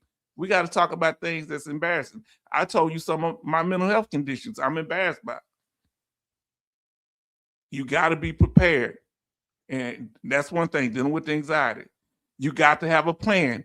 Our brother Raider said that tonight. You got to have a plan. You need to know what the rating criteria is for your condition. You listening to me? Have a plan. We're going to break it all down. So when you go in there, you need to be specific. All right. When you're claiming things, you need to be specific about what you're claiming. Make sure it's in the rating schedule. It need to be measurable. How much pain, the brother said? I got an 8. How much you can move or restriction? What is your, inflection? How far you can move? Measurable. How many times you have panic attacks? Measurable. Obtainable. If they only have a 50% rating for, you listen to me, for migraines, you can't expect to get 100% because the highest they give is 50. Am I making sense? So you need to know the rating criteria for the condition that you're claiming. All right. I think the highest for tinnitus, let me know if I'm right, is 10%, right? Now, it has to be relevant. You're going there talking about apples, but you're there to talk about oranges. You're supposed to be talking about your mental health, but you're talking about, something that's not related to your mental health, right? Then it has to be timely. It has to be something that you're dealing with and how it's affecting you right now. You can't be saying, hey, this happened when I was in the military. Yeah, that's good, but how is it affecting you now? Are we breaking it down here, fam? We have 36 likes and 27 watching. Then Gioliver say, I Googled my examiner and researched them. You need to see what their training is. Sometime you do research, you'll find out it's a husband and wife over there, right? They might be in the same. I saw it, and they were very good for my friend. I helped him out. You need to know what their training, or they're a psychiatrist, a psychologist, or they're a specialist. Like if you have TBI, or they're a neurologist, or they train in neurology, and what you're going in there for. Do your homework. A couple were spooked how much I knew about them. Wow, yes, do your homework. Yeah, say, yeah, what Orange Juice Jones say? You miss me, girl? I missed you so much, I followed you. Y'all remember that song? I saw you walking in the rain. Enter you healing ministry, say knowledge is power. Don't be ignorant to what's going on. Know your situation. You are your expert. Grace Smith say it's also good to know nerves. Yes. And if you are experiencing anxiety, let them know, especially if it's part of your condition. Say fire, destroy. Hey, I didn't get to say nothing earlier. Destroyer is coming. Really good in here. Always been kind. Grace says, yes, how does it affect you now? That's key. Not how it affected you. We know if you're already service connected, let's say you're already service connected. So there's no need to just necessarily talk other than you saying how what happened to you is connected to what's going on now. If you have triggers, the triggers is how it's affecting you now. If you have pain, the pain is how it's affecting you now. If you have trouble breathing, you had a condition happen in the military, but it's how it's affecting you now. If you have skin conditions, come on now, family. Family, I told you, H-Town gonna play his part. Am I playing my part? Now, intent to file. Please, family, make sure before if you think you're gonna file a claim, put in an intent to file. You don't have to be specific about what you're claiming. You hear what I'm saying? You don't have to be specific. You have a year to make a decision on that, but don't let that year run out. Let me see. You say destroy. Everybody showing love. Yeah, destroy your good people. Very good people. Very good people. 37 likes, 27 watching. Thank y'all, family. And then Ronan said, oh man, you brought up Orange Juice Jones. Yes, indeed. That's my jam. Yes, indeed. I saw you walking in the rain. You were holding hands, and I'd never be the same. Yeah, you miss me. That's why I love that part. You miss me, baby? Yeah, I missed you so much, I followed you. Nowadays, we call that stalking. But look for the intent to file. Who has never heard of the intent to file? All right, let us know. That means you intend to file a claim. Everybody saying hi? Yes, indeed. Let us continue, family. And remember, these are the areas. We got 14. That might be one or two more, but these are the main areas. So know what you're filing, what the rating schedule for the major conditions or I section them off into 14 areas. And we went over that last time. It could be dealing with your heart. It could be dental. It could be your digestive system.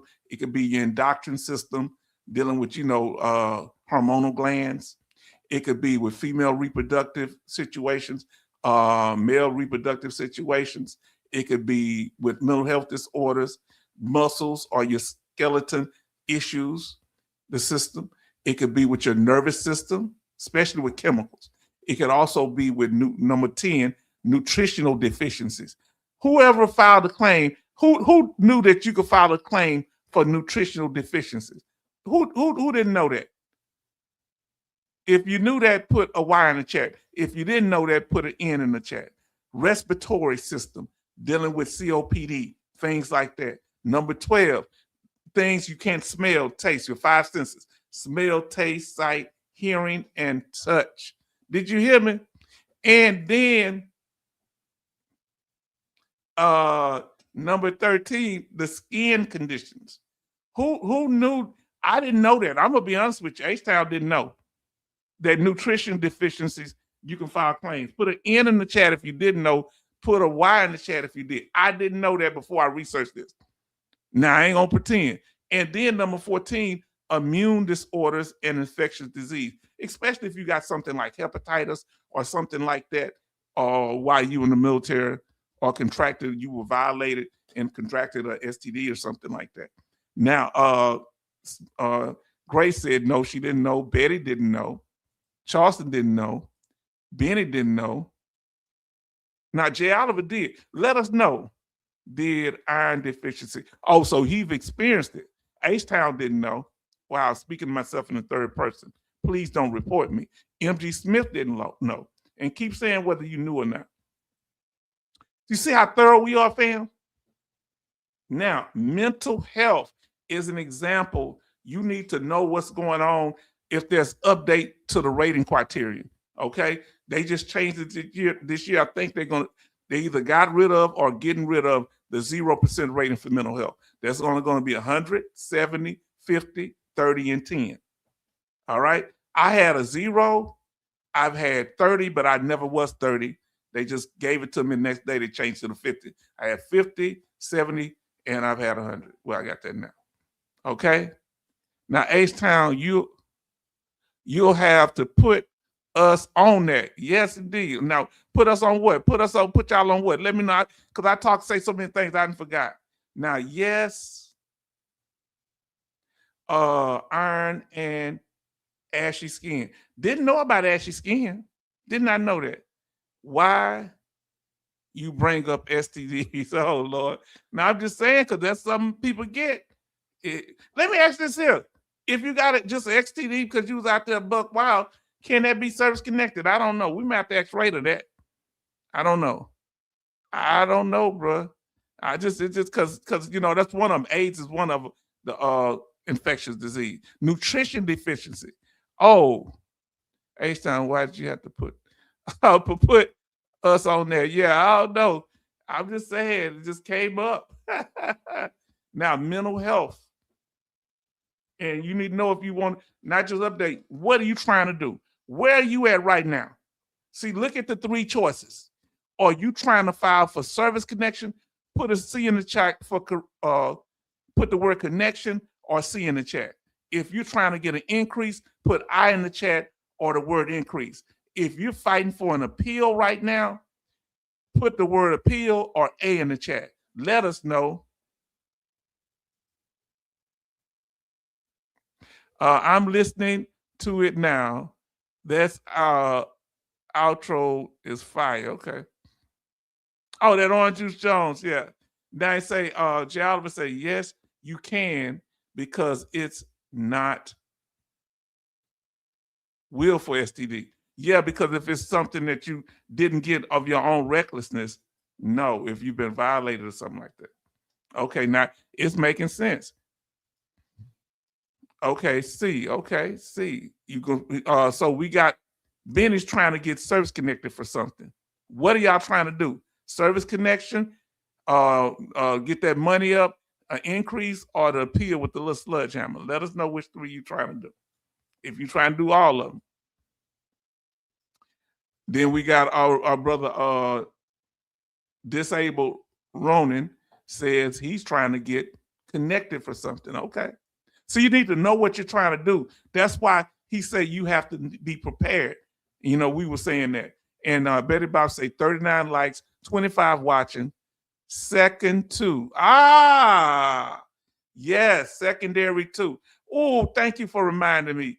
Boy, I thank God for having you and in my life and my brother Raider. Y'all, man, y'all keep making me think, and all y'all in here hit me to the game. Here's the big thing, family. Can I tell you about the elephant in the room? You gotta put it on the right VA form. And guess what? Even if you put it on the right VA form, they might tell you it's the wrong one. It gets annoying. Make sure you have it on not just the right VA form, but the most up-to-date VA form. Are we breaking it down in here, fam? Let me know. Charleston say Terra supplemental to 5. Okay, that's what you got to do. What y'all plan is, make sure you use the right form and verify more than once. Increase, secondary, okay. And then say secondary 2, okay. Make sure you let them know what the link is, Sister Grace. Because Grace brought us here. Now, my claim was I was a temporary 100%. So you may not be filing for a necessary increase. I was filing for a status. I wanted to have permanent and total status. I felt that my condition and the symptoms showed that even though I was getting paid at the 100% rate, and with IU, I got most of the benefits. However, I didn't get Champ VA for my daughter or what's the other one? Not Champ VA Healthcare or Chapter 35 educational benefits, the things that come with a permanent total status. So I risked reopening the claim to get a permanent total status of 100% permanent total with those extra benefits and more security where there's no future reexaminations. Now, oh, she's breaking it down. I put on 562 EZ and 4138, which is that supporter claim form. Y'all better remember what our sister Grace breaking down. We here sharing information with each other. Come on now. Now, it's amazing. He said it earlier. I had put this slide up when I was watching Raider HQ, and he said, organize your evidence. And you know, I've always showed y'all this one here. Organize your evidence and have it backed up by VA law, whether it be your medical, your in-service documents such as your discharge paper. A lot of evidence will be on your DD-214. And when we say medical, your medical records and your dental records to be included. When we talk about in-service medical records, we're talking like certain things. In-service military records, such as any photos you took of your injuries and things like that, your DD-214, and also medals. In addition to that, oh Lord, your personnel file, your MOS, you'll find some stuff like you got injured and they documented it. You broke your ankle parachuting or whatever. Better say 30. Okay, 40 likes and we got 28 watching. Family, y'all getting into it. Let's continue. Now, this is the way it works. And we would say VA law when we talk about the M21 manual too. So in order to get your claim approved, you need evidence that's backed up by VA law. Did we make that simple? Did we make that simple? Now,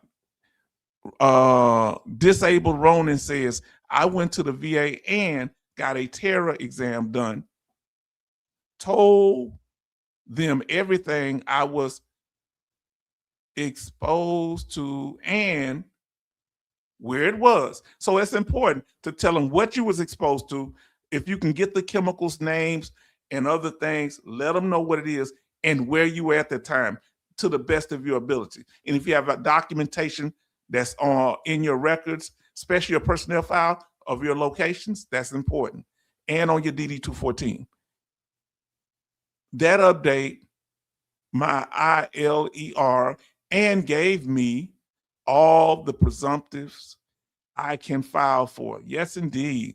Fam, y'all, family, are we getting it done? See, we all using our gifts to help each other. Now, another source of evidence is your job in the military. You need to know that you can find that in your personnel file and on your DD-214. What did you do?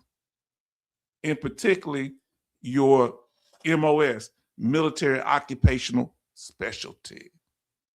Okay, that's your MOS. What job? Because there's certain injuries related to certain jobs.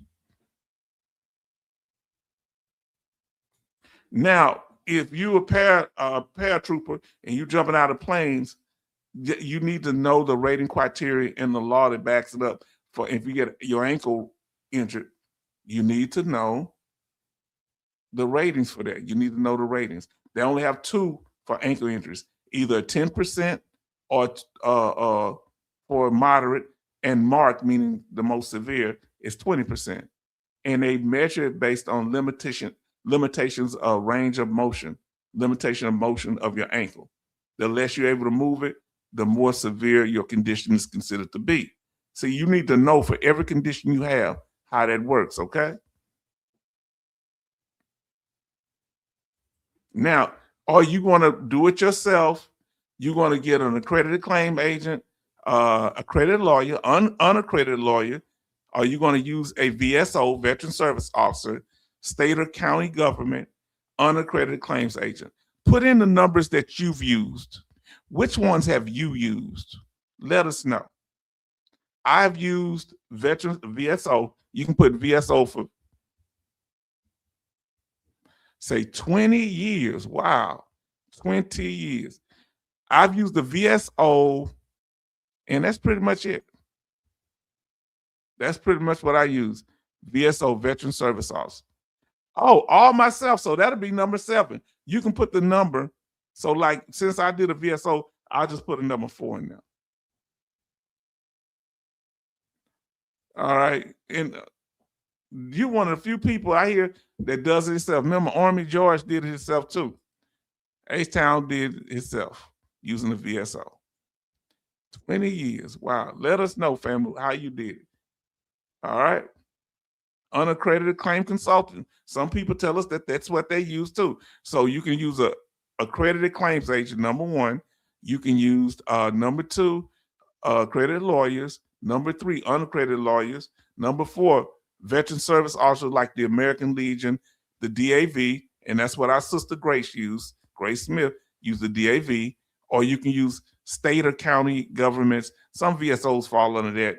And you can use unaccredited claim consultant that some people been helped. So let me see. Grace said DAV. She used number 4. And Benny said VSO, number 4. Now, listen to what it said here. Brother Charles said, notice before 1995, gas mask canisters and Navy Coast Guard OBA oxygen canisters used asbestos for filter agent. Wow, did not know that. Y'all need to make sure that's clear. MG Smith said he used a VSO. A lot of us use veteran service officers such as DAV, American Legion. There are others, and veteran of foreign wars. And then you need to know what type of claim you're going to file. And this is what our brother was saying. Now listen what the sister say. First VSO, but I had nothing going, so hurried up when went to the DAV. Okay. Yeah, if you see something ain't working, you change it. Now, here how it goes. So you got secondary conditions. I mean, direct service connection, which is called primary. service connection. Secondary service connection, these are the type of claims that mean they secondary to a primary condition. Then you have presumptive claims like the PACT Act. Then you may have let the time run out, so you may have to reopen a claim that was denied, and you're far past the appeal period. You might just be filing for an increase. So I kind of was filing for an increase rating because I want to go from temporary 100% to 100% permanent total. Then you might, now listen, there might be a decision error, conflicting opinions, law change, and you fall in the time of the law change. It might be a claim for DIC death benefits, death indemnity compensation for your family member, the military family member that passed away. Last one, hospital injury or death. And our brother Raider was talking about that earlier. I just love when things overlap like that. He was, I think, on his channel. Yeah, if something happened as a death, there can be a claim, and the family can get something for that. If that person passed away, if the person still alive, they can file a claim. Now, 10 types of VA claims and back pay. Go watch our video on the subject. You might enjoy it. Now, direct service connection. We're going to flow through this here.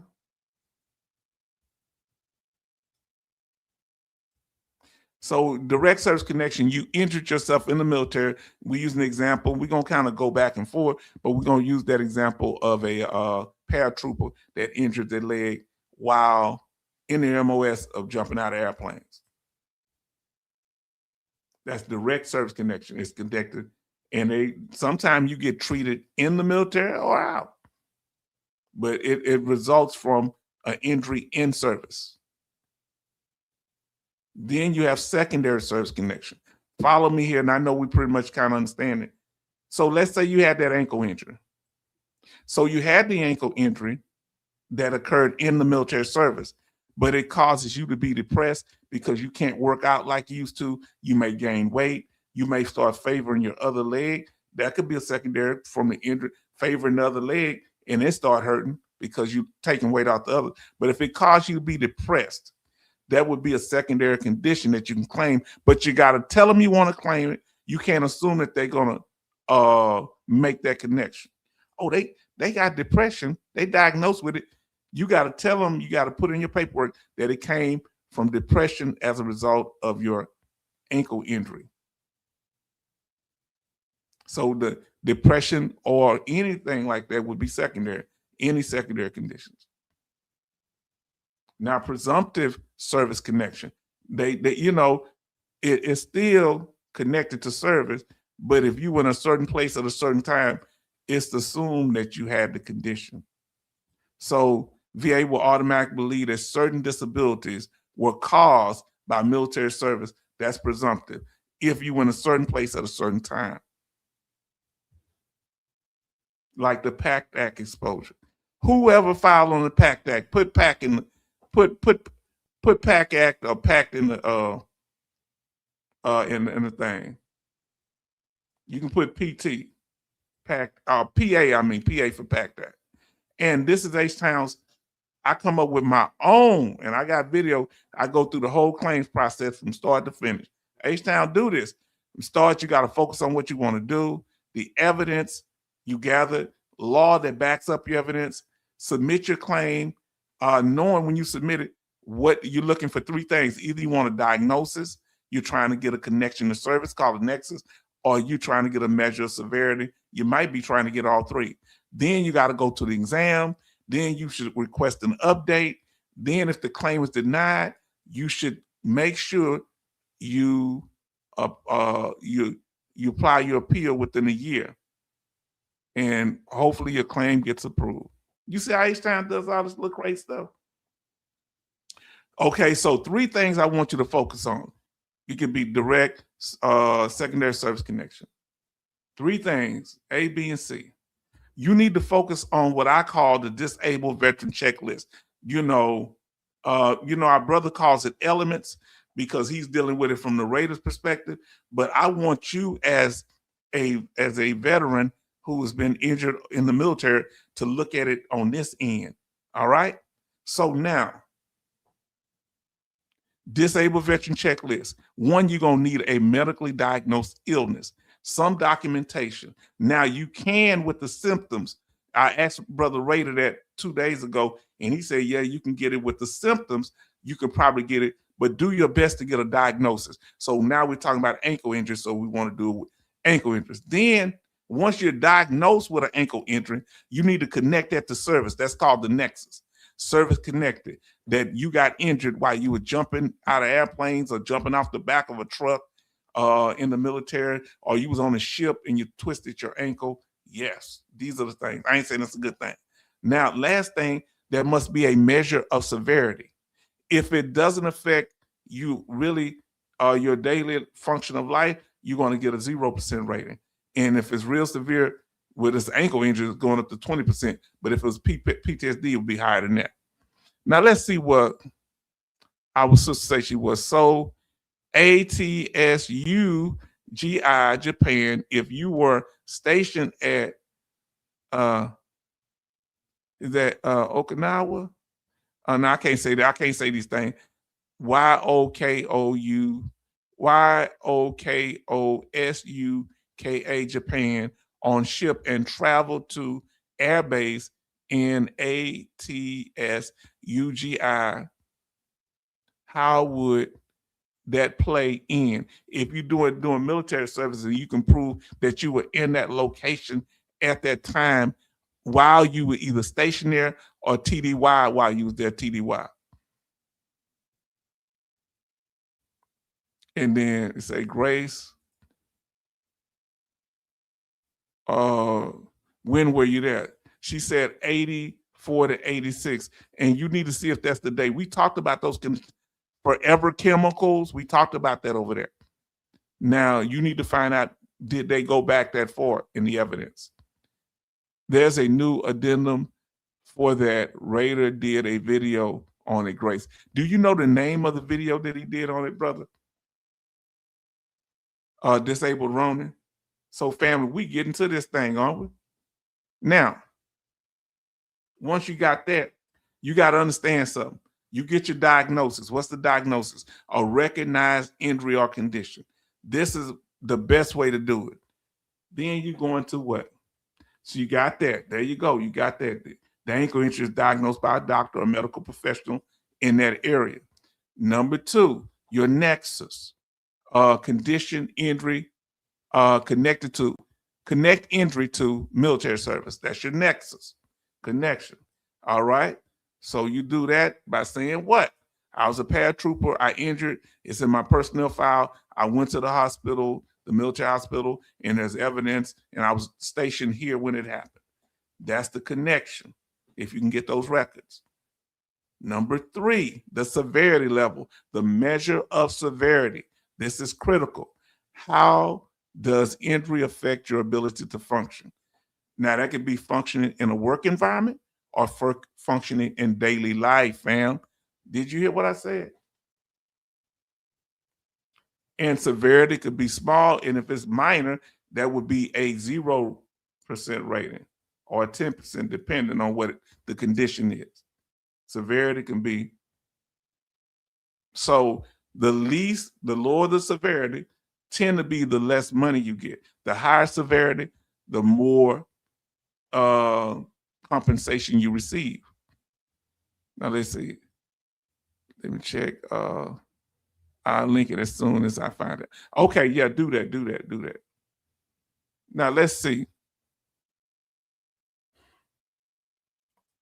Now we have, if you had a 10% rating, are you filing for an increase, or is this the first time you filing for this ankle injury? You could have a 10% rating and you filing for an increase. So know if you're trying to file for the connection, an increase, meaning increased severity, depending on the condition.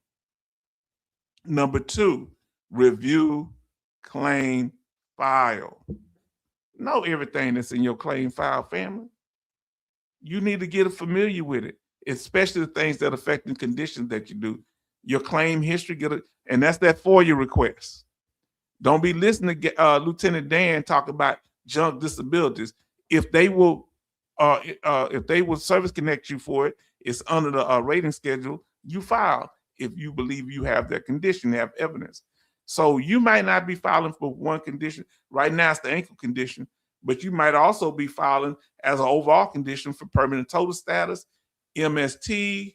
It could be, and that falls under PTSD, GERD, toxic exposure, back pain, TBI. Who in here had, you ain't got to say, on certain ones, but GERD, toxic exposure, back pain, TBI, or you've just filed for ankle injury or some other joint injury or permanent total status. You don't have to talk about MST. We don't have to put that out. So no problem. Now, review of medical evidence. When they're in there, they're going to be reviewing your work and social impairment in daily life, in-service personnel records, in-service medical records, private treatment records. You be very careful what you give out in them private treatment records, because if it's something in that private treatment records, once you got out the military, that contradicts, you don't need to put contradictory information in there. Or they see, oh, you got a back injury, but I see in your private medical records outside the VA that you got in a car wreck too, where your back was hurt. So that might be from that. You give them the information that's pertinent to your situation. VA treatment records. Okay, all these things. Now listen to what our sister Grace said. 38 code of federal regulations outweighs Danny boy. Oh man. He be feeling it because he said, yeah, people just criticizing me online. But like I said, we don't want nobody saying nothing to hurt nobody. Make sure you have your full medical report, that they have what they have it when they're doing the examination. They got all your information. Whether you're getting a public DBQ from an outside doctor or having one privately done, we call it with the CMP exam. Make sure they have your information. Now listen to what our brother Jay Oliver say. If you man and woman up for a condition you had in the military by using over-the-counter drugs, considered filing a claim and get compensated for it. Yes, if you can prove tell them you use over-the-counter drugs. I didn't know that until Raider told me. I'm learning stuff. And Najee Oliver's backing it up. Now, when you have that DBQ, that form, all right, this is the one from 2022. You make sure, especially, you listen to me, if you're getting a public DBQ from an outside doctor, the form that you print off the internet, and it's not a CMP exam, you make sure that they review all your records, and they say that what they reviewed. So they put in mark where records reviewed, and that should be your claim file, hopefully a hard copy. If not, let them know how. Paper copy, your C file, in-service treatment and personnel records, just like a regular CMP examiner would do.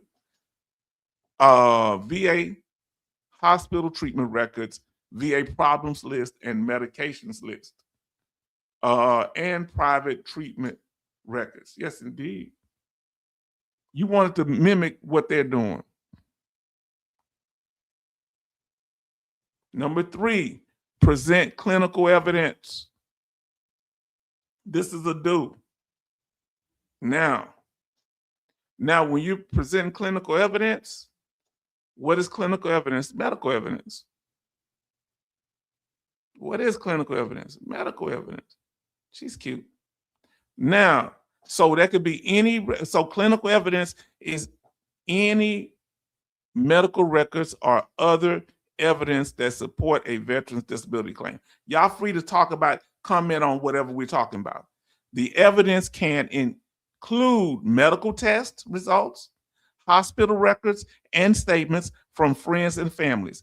Who's ever got a lay statement from a family member? Who's ever had to take what they call x-rays in as part of your claim? Now, private medical records, military personnel records, this is clinical evidence. It could possibly be. VA hospital records, supporting or lay statements, nexus letters, and medical opinions. Remember how they said, which one of these have you ever used? And get them to pull that C file, get that claim file, and those military records. And the problems list that we talked about. Who in here has a problems list? If you never heard of a problem list, or you say don't have, or you never heard of it, let us know. If you have your problems list, did you get it updated? Let us know. If you don't know what a problems list is, put a question mark in the chat. A problems list is a list of everything that you're diagnosed with at the VA healthcare system, the VHA. And you can go to release of information or medical records and find all that out. Okay? And they'll list everything. You could have diabetes, a shoulder pain, major depressive disorder, PTSD, depressive disorder, sleep apnea, all that. And if you ever use Voc Rehab, they can say that too.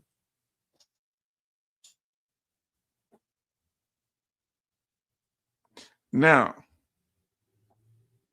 look at look what y'all say. You can use a magazine, newspaper report for a Nexus service event. Yes, especially one veteran he had a photo that he was in a certain area that they back in Vietnam, and they got him getting on the truck. So he was right there where the exposure happened or where his injury happened. Emergency room visits. This is another thing. This is how, let me tell you something. You better tell the doctor. They usually ask you, have you been to the emergency room? That shows how severe your condition is. It was insensitive. It was insensitive what one of the brothers were told earlier. Well, you had H, you didn't go to the emergency room. If you're in a serious pain, go to the emergency room. Because they have that on the on their checklist. Went to the emergency room. Come on now, fam. Fam, are we breaking it down now? Now, listen to what our Sister Grace said. Try to organize your lab work. Yes, indeed.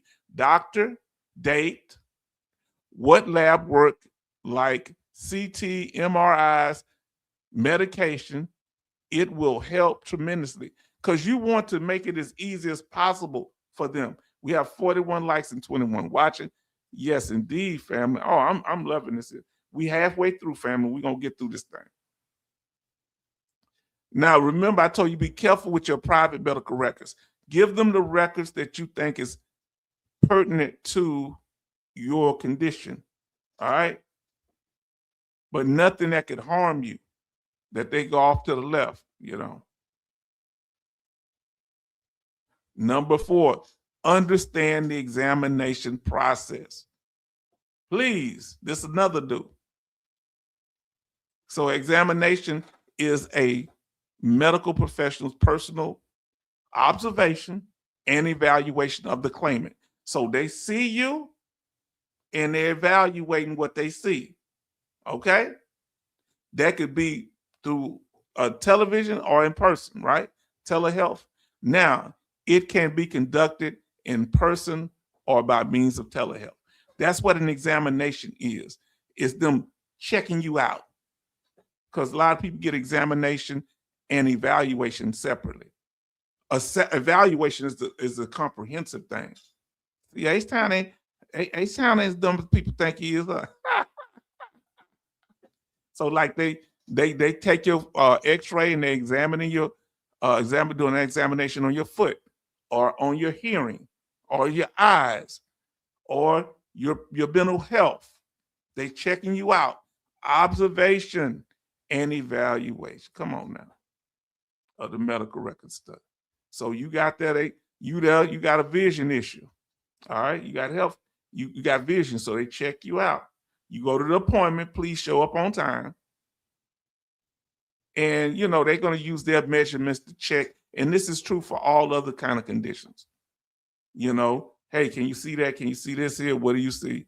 Try to print out a DBQ to review so you knowledgeable. So whatever condition you claiming, Go get the public DBQ for it off the internet so you'll know a rough guideline of what they're going to be covering.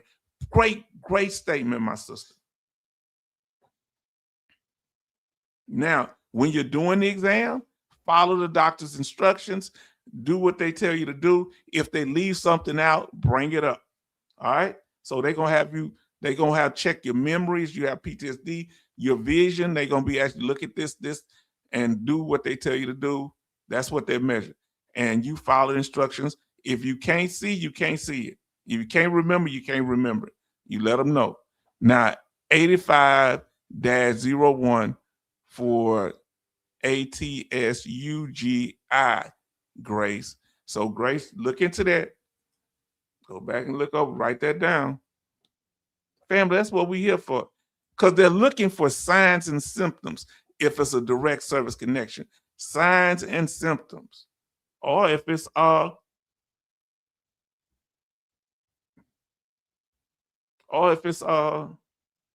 signs and symptoms. So when they move your leg, if it's that ankle injury, they want to see what kind of pain you get from it. You know what I'm saying? Ouch. They looking for sign of pain because you said ouch. Or they can't move but your foot but so far. Come on now. Another thing they're gonna do, I can't say the name of it, gotometer or whatever it is, and they're gonna measure that range of your foot. Or if it's mental health, they're gonna question to see what kind of symptoms, how frequent the symptoms are, and things like that. And then, does it have you trouble sleeping? Please let them know if whatever your condition is causes you trouble to sleep, or you get medication. He say, good show. Fam, let me tell you something. I'm trying to get through it so we can get done. Work limits. Please listen to what I'm telling you. You make sure you let them know how it limits you from work and how you have to take more breaks. You have to work off to yourself. Work limitations. You've been written up before because you haven't finished your projects on time. And if it's related to your condition, you got to let them know. Thank you for that. Thank you, Destroyer. Watch our video on work limitations. Did I just plug my video? Now you see how everybody coming in here showing love. You see our sister didn't know, but this is how we are. Look what they getting information to our sister about this. Work limitations mean, can you do the job that you're trained to do? Remember, by trade, I'm an educator. Well, if my PTSD causes problem with me being an educator, yeah, you want me to be a plumber. No, you can't evaluate me based on being a plumber. You have to evaluate me based on my limitations to do what my career or job requires me. Come on now. So if you're a carpenter and you're in a wheelchair, it may limit you. Now that's at work. Now daily task of living. Family, are we breaking this down? You might be have to prop your street up most of the time. And remember what our brother said, that if you use crutches, that's another thing that can give you a high rating on certain leg and foot conditions, if that injury causes that. So this is where he was talking earlier about aiding attendance and different things like that. If you have problems getting out of the bed on your own, doing your own proper hygiene, feeding yourself, or giving yourself medication, remember? Now, or putting on your own clothes. So remember, you don't have to be every last one of them. Now listen to what Grace says. Fam, so much great information, H-Town, doing a wonderful job. Thank you. And I have a real problem concentrating. And sometimes I feel like I'm up. And I ain't trying to get no one.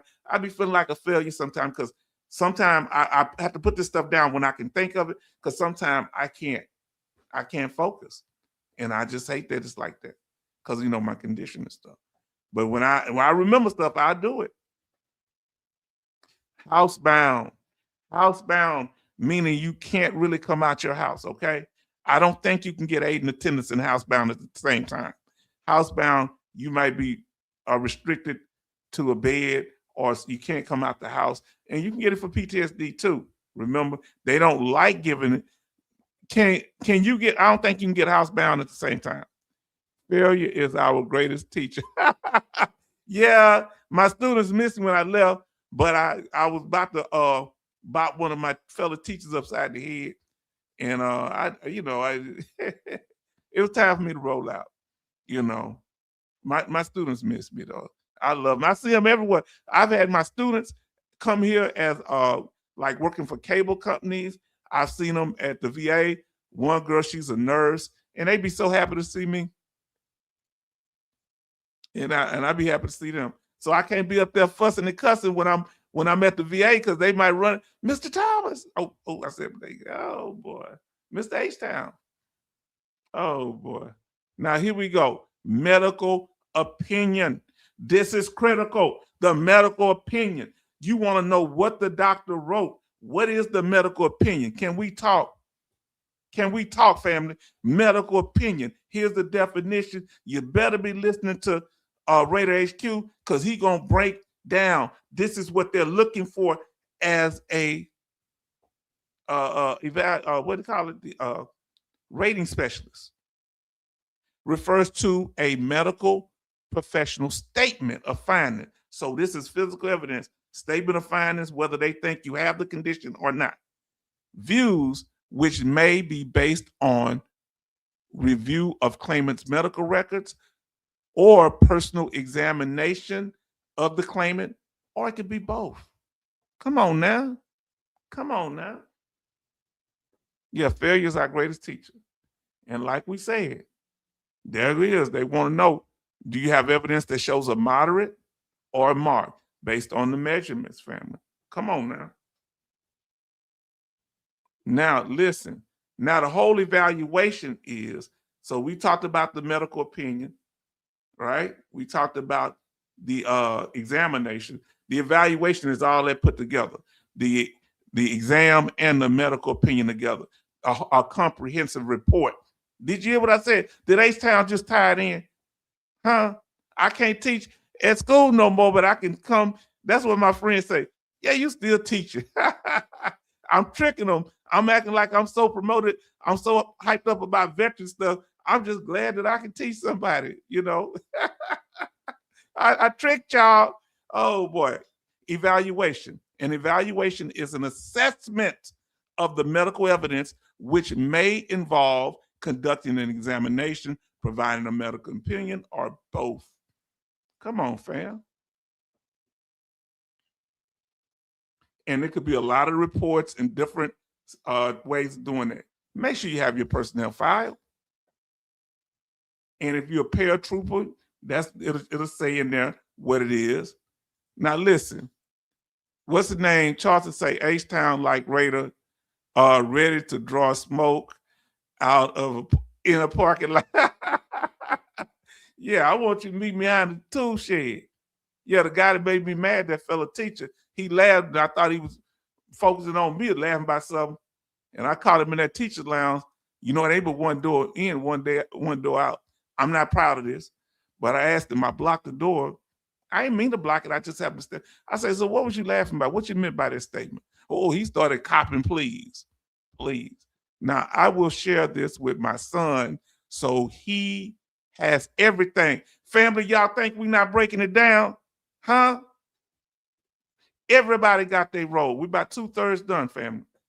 Number 5, correct and complete DBQ. You don't need a DBQ that's for PTSD, but you're filing on your leg injury. You don't need one for PTSD if you're filing for depression and other mental health disorders. They all go on a separate DBQ. You got to have the right DBQ, and it needs to be complete. This is a do. You must do this. Now listen. Joseph, my brother, my FBA brother, Joseph Price says, what's up, my brother? Hi, veteran family. I'm good. It's all good, baby. You know what I'm saying? Just like the undercover policeman say, It's all good. Correct and complete DBQ. If you don't have a doctor's signature, it's not complete. If it don't have the doctor conditions, it's not complete. If it doesn't show the clinical evidence or how the doctor did the procedure or medical professional, it's not clear. Okay, now, here we go. Next thing. Y'all not going to like this one. Family, y'all not going to like this one. Everybody speaking to our brother H-Town Raider is live. Oh, don't put you can't be telling me about nobody, what somebody else doing right now. Now, that's one thing we can't do. Well, I'm over here. Let them do what they do, okay? We're going to finish up what we're doing here. I chat, but I appreciate you. But we had that. I should have said something about that.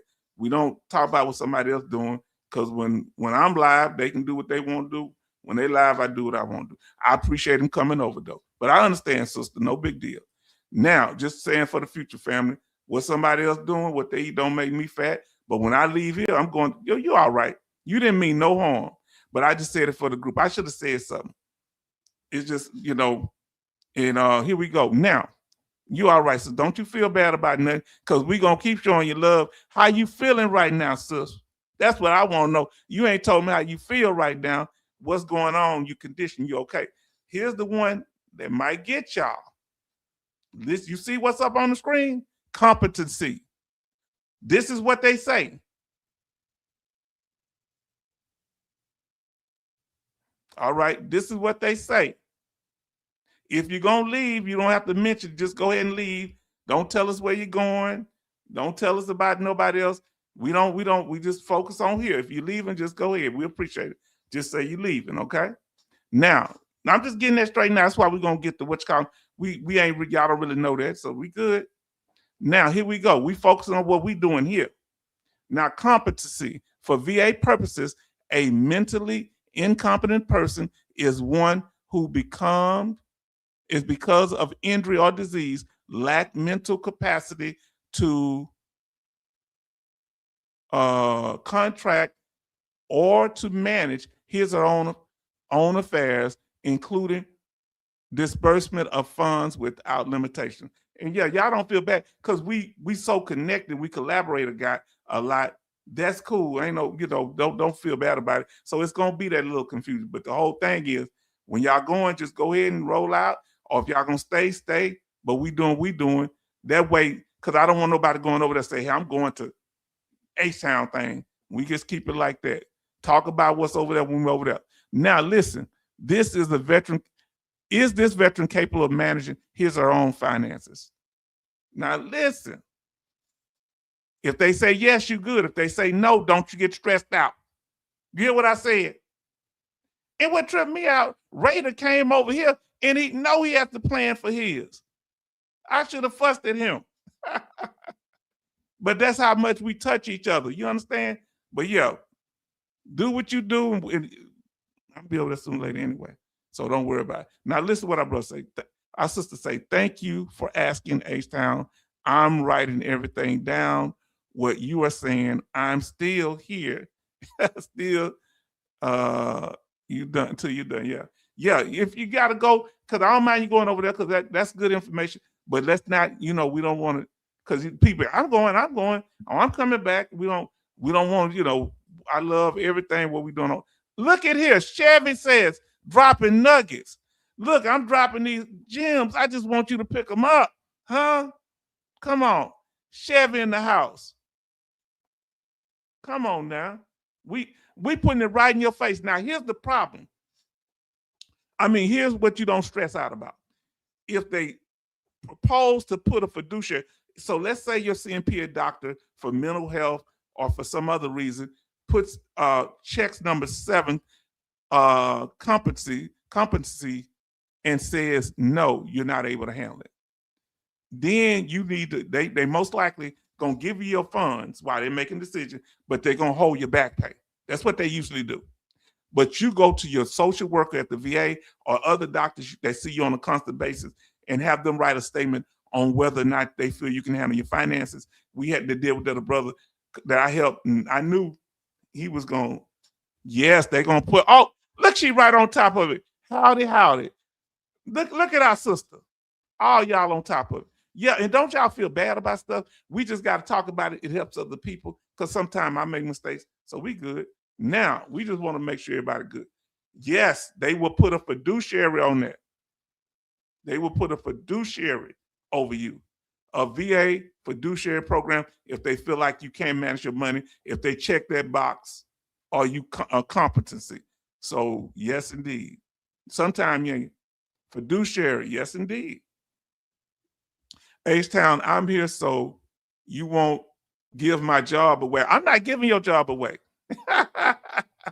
I'll come find you. Hey, girl, you ain't going nowhere.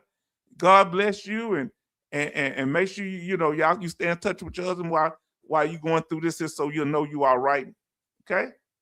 Because we care about you. Yes, go watch our video on VA fiduciary. We break it all down. It could be a family member. It could be a lawyer. It could be a professional company. And sometimes veterans get abused, and they handle the benefits that goes to your dependents too. Until they of age, they can handle their own portion. And this is the whole process. They got to come by your house and everything. It's not that simple. Family, y'all see we going places in life. Oh, Lord, please, I beg of you. Please, I'm not one to beg, but I'm begging like Keith Sweat right now. Why me? Why me, baby? Huh? Listen, make sure that doctor has a signature on there among everything. He or she could have everything filled out in there. If they don't put a signature, it really means nothing. Somebody telling you they're going to help you get a Nexus letter without the person writing its signature, hoopla, garbage. I don't care who they are. I don't care if it's me or anybody. Ain't no signature on there. It don't mean nothing. You got to put your name on it. Huh? Have to sign my name. Talk about, yeah, I love you, baby. You better put a ring on it. You better put it on paper. Now, here's an example. You see where I got it point. I want you to know how important this is. They need the examiner's signature. The examiners print their name and their title, whether they're a medical doctor, a DO, DOS, a PhD, psychiatrist, psychologist, whatever. Then the examiner's area of practice, their specialty. If they work on feet, why are they doing a psychological exam, right? The date, sign, the examiner's phone, fax number, the National Provider ID, the NPI, the medical license number and state. Let me tell y'all something. You ready for this last one? The examiner's address. You live is more than 100 miles away from you, they may not want to take it. They'll think you farming for a medical opinion. Now, we have to talk to Raider more about that, because I've known that to happen, but I don't know the theory behind it. 43 likes and 20 watching. Yes, indeed, fam. Come on now. We getting through this thing. Number 6, be truthful. Raider said it earlier. Look, I already got another dude. Be truthful. I beg of you. Tell the truth. Because you ain't got to remember stuff. Tell them what you went through, what happened. Be truthful and honest how it happened. They already got the medical evidence. If it's a yes or no answer, answer yes or no. Are we helping you here? Tell me if this information helping you. If it requires a detailed answer to give the story a background, give a detailed answer. Huh? It depends. No, that's why you need to be prepared, fam. Are we helping you here? Let me know. Okay, yes, okay. I want to know if this information is being helpful. Oh, I got this. Let me see. Yes, NPI, and look them up, because I think it shows when medical license expires. Don't quote me on that. Oh Lord, I never thought about this. What if you get a public DBQ on the outside and that doctor got bootleg license, or they under review, or they Oh, thank you so much, Grace. Or they're being punished right now, or they have a history. They're on that list with the VA of doing them like paper mill things where they're always giving the same diagnosis to veterans. Jason M say very helpful. Then Betty say yes, and Chevy say 100%, and Grace say yes, and Betty say yes. Now listen, we about to get through because I want to get over that too. I ain't gonna lie. Now listen, be reliable by being honest, consistent as much as you can. If you don't know nothing, say it. Oh boy, y'all giving some good information here. Say U.S. Army grunts say all of the information is very helpful, and I thank you, H-Town. I want to know. That makes me feel good. Now, Grace, and if it's something incorrect, say it is, because I'm correct. People say, well, I didn't understand this. I'll go back over it.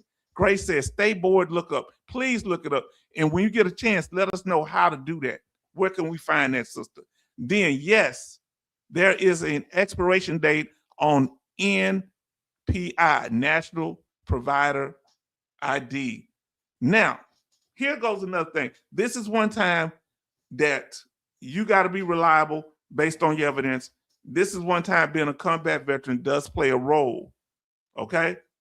Being a combat veteran does play a role if you're doing direct service connection, because you're considered a reliable historian if you're a combat veteran, because they can't really, who's recording stuff in the middle of a combat zone, right? You know, I don't sit and brag about, oh, I was a combat veteran, but I was a combat veteran, direct contact. So really wasn't no cameras around. You have a camera, you think I'm trying to lose my life videotaping stuff? People do a whole bunch of videotaping. I don't know how they do it. Video. Yes, indeed. Boy, y'all are breaking it down. Now let's continue, fam. Number 7, severity level fluctuate. Severity level fluctuates. Remember, so listen, don't y'all laugh when I show you this. Y'all better not laugh. You hear me? Don't you laugh. Some of you seen it before. Conditions, your depression. That's why mental health conditions are often called in for reevaluation or giving temporary ratings, because they tend to fluctuate. They can get better over time, right? Whereas you're missing a limb, it's gone forever. Now, fluctuate, meaning condition goes up and down. Some ladies, don't you know, ladies, have you ever had a good hair day? Come on, ladies, I want you to say, guys, I know you can stay if you want to do too. Have you ever had a good hair day, ladies? Because they tend to be taking more attention with their hair. I got all female. Lord, if they don't just hog restrooms, Lord, but I love them. They my family. But their hair, they take care of it. Have you ever had a good hair day, ladies? Oh, you Google. Okay, I Googled. Okay, Google it. Okay. The registry, Google it. Thank you. You ever had a good hair day, ladies? And gentlemen too, with long hair. But what about that bad hair day? That's what you need to tell them about. When you're going into your CMP exam, you tell them about the bad hair day. You're not there to tell them about the good days, because that ain't what you bring you there. You're talking about these days when that hair just didn't get right. You understand what I'm saying? That activator wasn't doing its job. Betty said, yes, good hair days, though it's high and tight. She said, high and tight. I hear you good. Now listen, but have you ever had a bad hair day? Come on, let us know. Have you ever felt like when you walked out the house, it was looking a little, I've had a bad hair day, fam. Huh? Not as bad as this partner, this fella right here. Huh? What do you think he gonna catch looking like that? And he probably think he the best thing in the room. You understand what I'm saying? Yeah, they checking me out.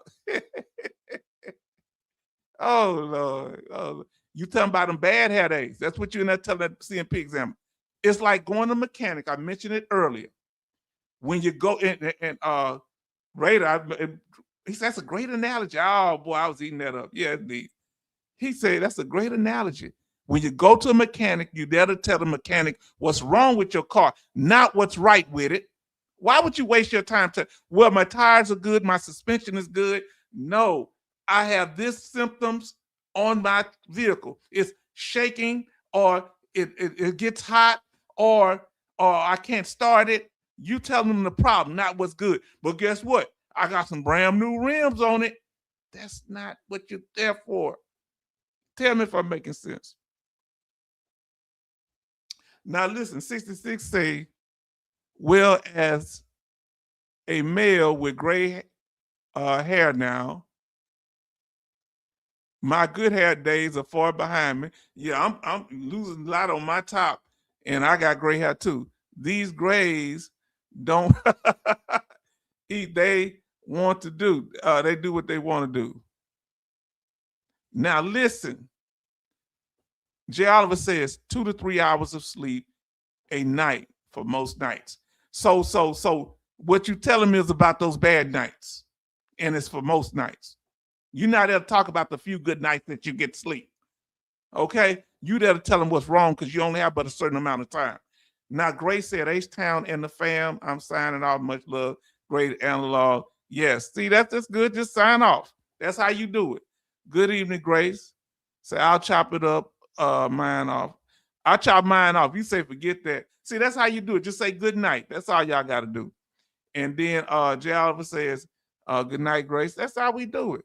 Now, I shave my head.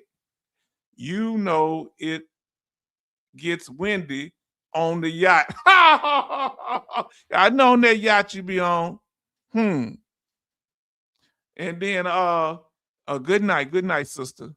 Coasty, you're not wearing a 40-inch. Good night. Night, Grace. Everybody showing love to her. Now, do that make sense? Now let's continue. Number 8, submission of DBQ. Okay, it could be 2 types of DBQs, okay? It could be the private DBQ is with the CMP exam, that's private through the VA.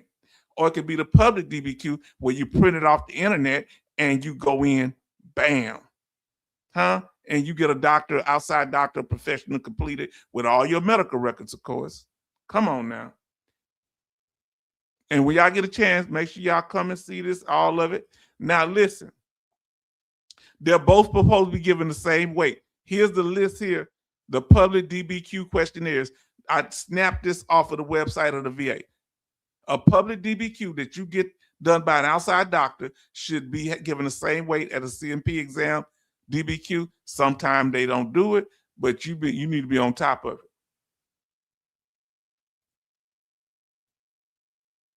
Now, here's another thing with the public DBQ. We did one with ankle injuries. They have them fill out things that the internal private DBQ with the CMP exam, they don't have the doctor fill out, but you got to make sure they fill it out. The veteran, you need to put in there that you're the veteran or the claimant. Look what I have in red. Are you a VA healthcare provider? The person put no. Is the veteran regularly seen as a patient in your clinic?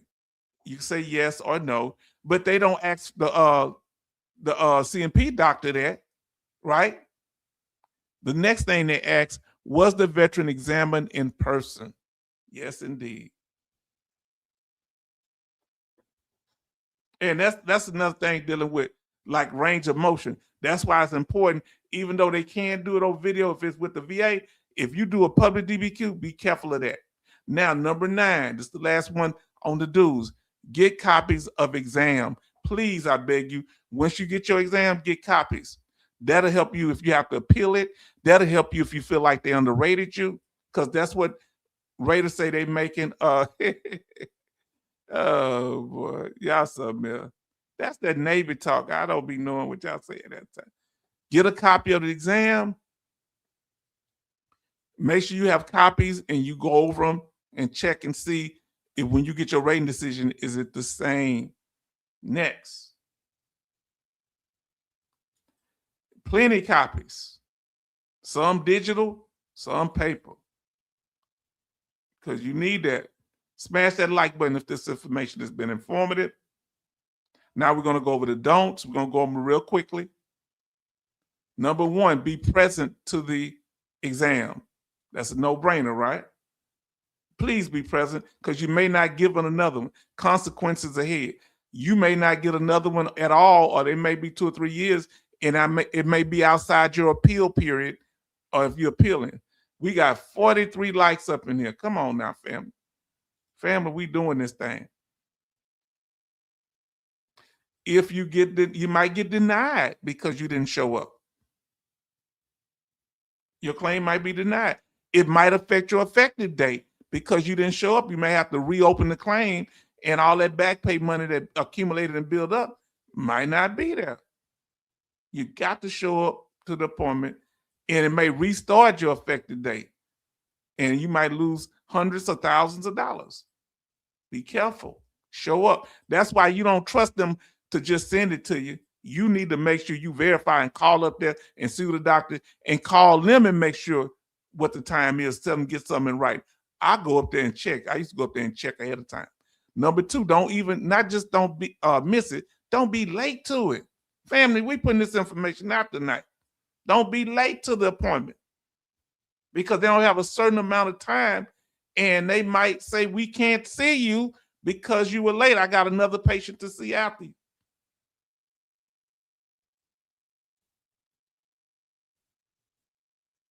They have a limited time to see you in these appointments. Oh, we almost done, family. Number three, this is my pet peeve. Don't go in there talking about money unless it's something related to money. No, I'm talking about, but not no CMP exam. That'd be something else. All right. Listen, that's like SMC or something. You need extra scheduler money help or whatever. But regular CMP exam, oh, I'm here. Why you here? Oh, I'm here because I'm trying to get some money. I need help. I need money.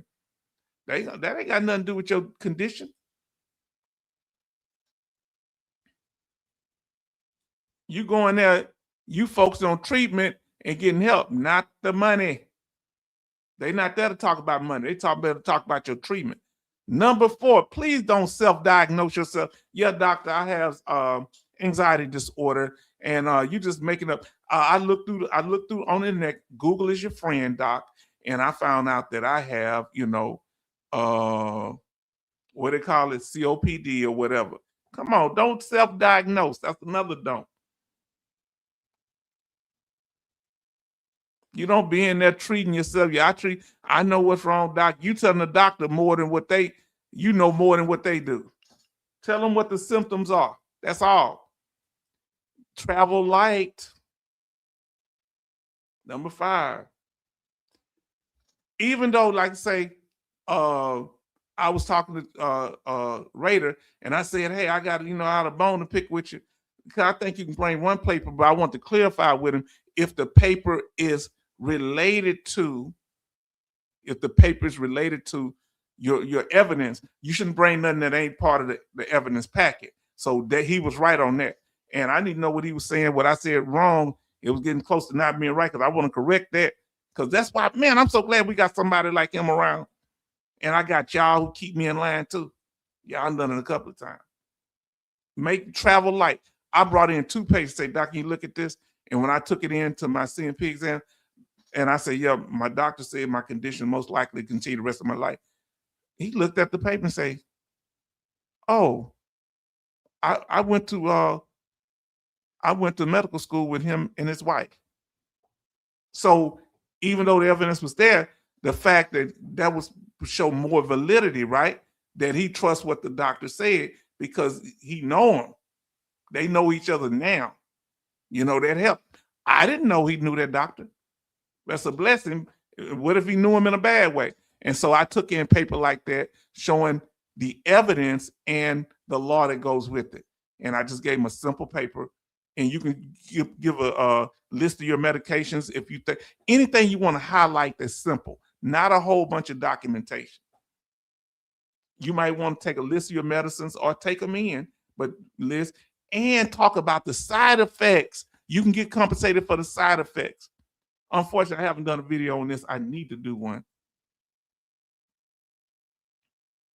Number 6, make sure they're using the right tools when they're treating you.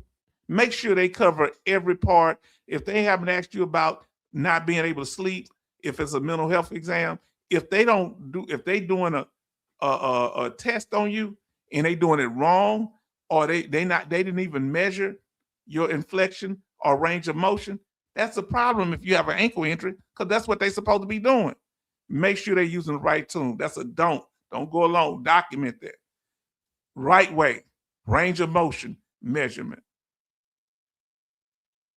Wrong way. If they measure the ankle, why they got the one for the knee? Wrong way.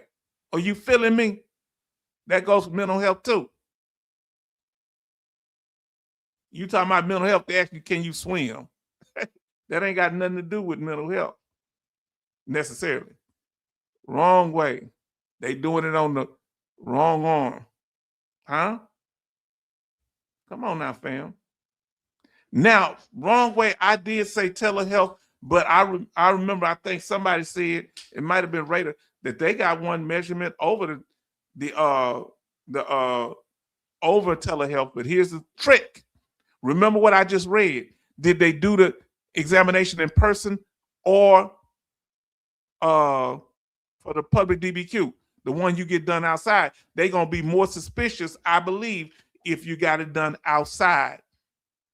Instead of, now, if you did it through telehealth with a examiner that they sent you to, you say, hey, I just did what your examiner said. Y'all need to send me somebody else if you don't like it. You feel like I should have done the range of motion in person. But apparently, from what I was told, it can be done over video, televideo. Now, this is one that my brother brought up, and you see I got it. Number 7, please don't exaggerate your condition. Don't overdo. Don't try to sell the soap. Did you hear me? Don't try to sell the soap.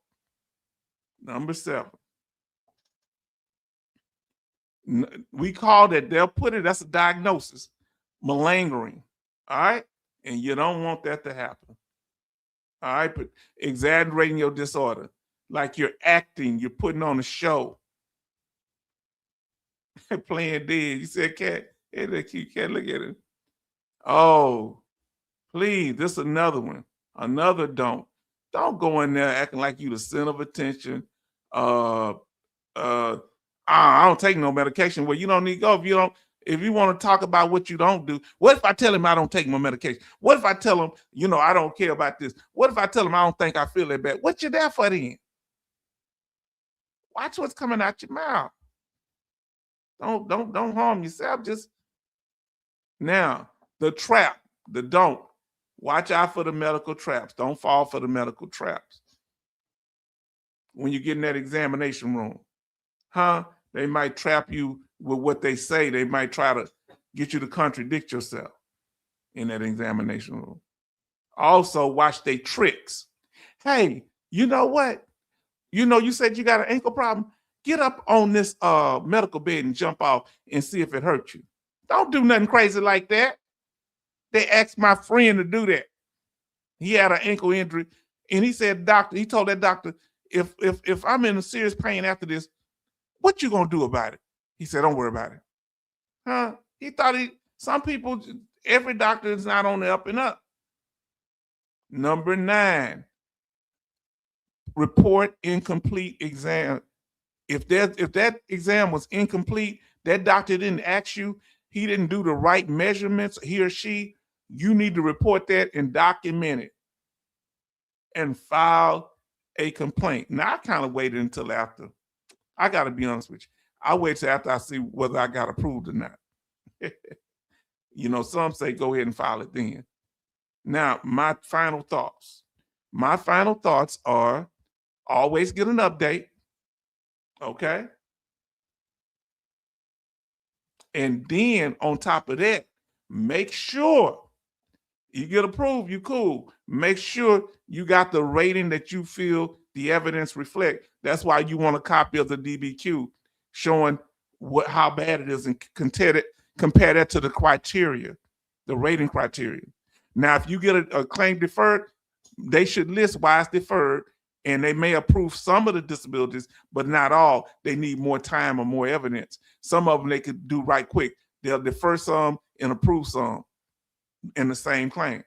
And if you get denied, they should, he said in the short form, Rate HQ say they may not tell you why fully, but you ask them for the long form narrative, so you'll know the whole thing. And this is done by the VBA decision. I forget what they call them. And remember, in most claims, you got a year to appeal, 365 days. Do not let the year lapse, or that would mess with your back pay. You'll lose your effective date and back pay money. Always file that appeal. Even if you don't have all your evidence together, try to get it. Now, we did that. Hopefully, how did y'all think we did on the do's and don'ts of CMP exam? Did y'all learn something? Did we eat with that? What are the CMP? What are the VA compensation and pension exam do's and don'ts? Did we cover? Did we answer the question? Let us know, yes or no. Put in the chat. Now, smash that like button. Smash that like button. If this information has been informative, share it with others. We'd appreciate it if you do so. And subscribe. So, family, we're going to call it a night there. We appreciate you. We value you. We thank you. We went over the information. We've been on here a while, and we covered it. Fam, did we do it? We'll go VA law and stuff on the next live. We have 44 people. We say, yes, you covered it. Did we cover? We got 45 likes here. Family, this is amazing. So I want to say thank y'all, family, for being here. Let's say our goodbyes. So once you tell me whether we answered the question, yes. Now listen, our brother Lit Chaplain, Michael Davis is in here, said, yes, you did. Hey, everyone. I'm coming back from bluegrass band practice. I hear you. Cleveland, what is that? Some Clearwater Revival. I used to love them. I think they sung kind of bluegrass. Hey, Chaplain from Betty. Now, family, we want to thank y'all. Say y'all final goodbyes, family. Because we went over a lot of information. And I thank Raider for kind of making it clear in the beginning. I appreciate that. So, family,